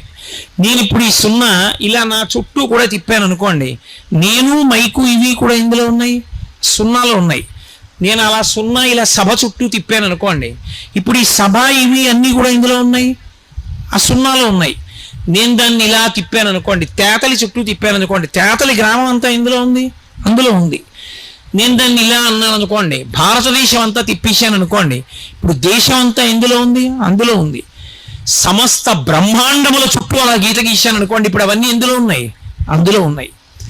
అసలు నిజానికి అండాకారములో ఉంటుంది, బ్రహ్మాండము అంటారు. అందుకే కోడిగుడ్డు ఆకారంలో ఉంటుంది. అసలు ఈ లోకాలన్నీ శివలింగాకృతిలో ఉంటాయి. అది ఒరగడం ఎటురుగుతుందంటే చేసిన అభిషేక ద్రవాలన్నీ కూడా ఉత్తర దిక్కున సముద్రంలో పడిపోతాయి. దేవతలు చేసినటువంటి అభిషేకాలన్నీ కూడా ఉదయగ్రామము పానవట్టము అభిషేకో తత్ప్రవాహంబు వార్ధి జలధ్వంతము ధూపదీమము అని దూర్జటి కాళహస్తి మహాత్యంలో వర్ణిస్తాడు. బ్రహ్మాండాకృతిలో ఉంటే గుడ్డు ఇలా పట్టుకున్నాం అనుకోండి, ఓ పక్కకి వాలుగా ఉంటుంది. అది ఉత్తర దిక్కుకు పడాలి అభిషేక జలాలు. అవే దేవతలు చేసిన అభిషేక జలాలే మహాసముద్రాలై పడిపోయి ఉత్తర దిక్కున. ఇప్పుడు అంతటా నిండిపోయింది అనుకోండి గుండ్రంగా ఇలా లింగం, ఎలా పూజ చేస్తారు చెప్పండి నాకు? మీరే అందులో ఉన్నారు, ఇక మనం ఎలా చేస్తాం పూజ? అప్పుడు ఆయన ఏం చేస్తాడంటే మనని అనుగ్రహించడానికి ఇలా తరుగుతూ వస్తాడు. ఇలా పెరిగినది ఏది ఉందో అది బ్రహ్మాండమా విస్ఫురత్. బ్రహ్మాండమా విస్ఫురత్ సంకోచత్వాన్ని పొందితే ఇలా తరుగుతుంది. తరిగి తరిగి తరిగి తరిగి తరిగి మన ఎదురుగుండా ఇలా గుండ్రంగా కూర్చుంటాడు. ఇప్పుడు అది పైకి కిందకి వెడల్పు తిరిగిపోయింది అనుకోండి, అన్నీ అందులోకి వెళ్ళిపోతాయి. అన్నీ అందులోకి వెళ్ళిపోయింది ఏదో అన్నీ ఇందులో ఉన్నాయో, ఏది అందులో లేకుండా లేదో అది ఘనీభవించి సంకోచించి మన ఎదుటకొస్తే లింగం గుర్తయింది. ఇప్పుడు దాన్ని గుర్తుగా తీసుకుని దాని మీద అభిషేకం చేస్తే తత్ఫలితం ఏమవుతుంది? బ్రహ్మాండం అంతా చల్లబడిపోతుంది.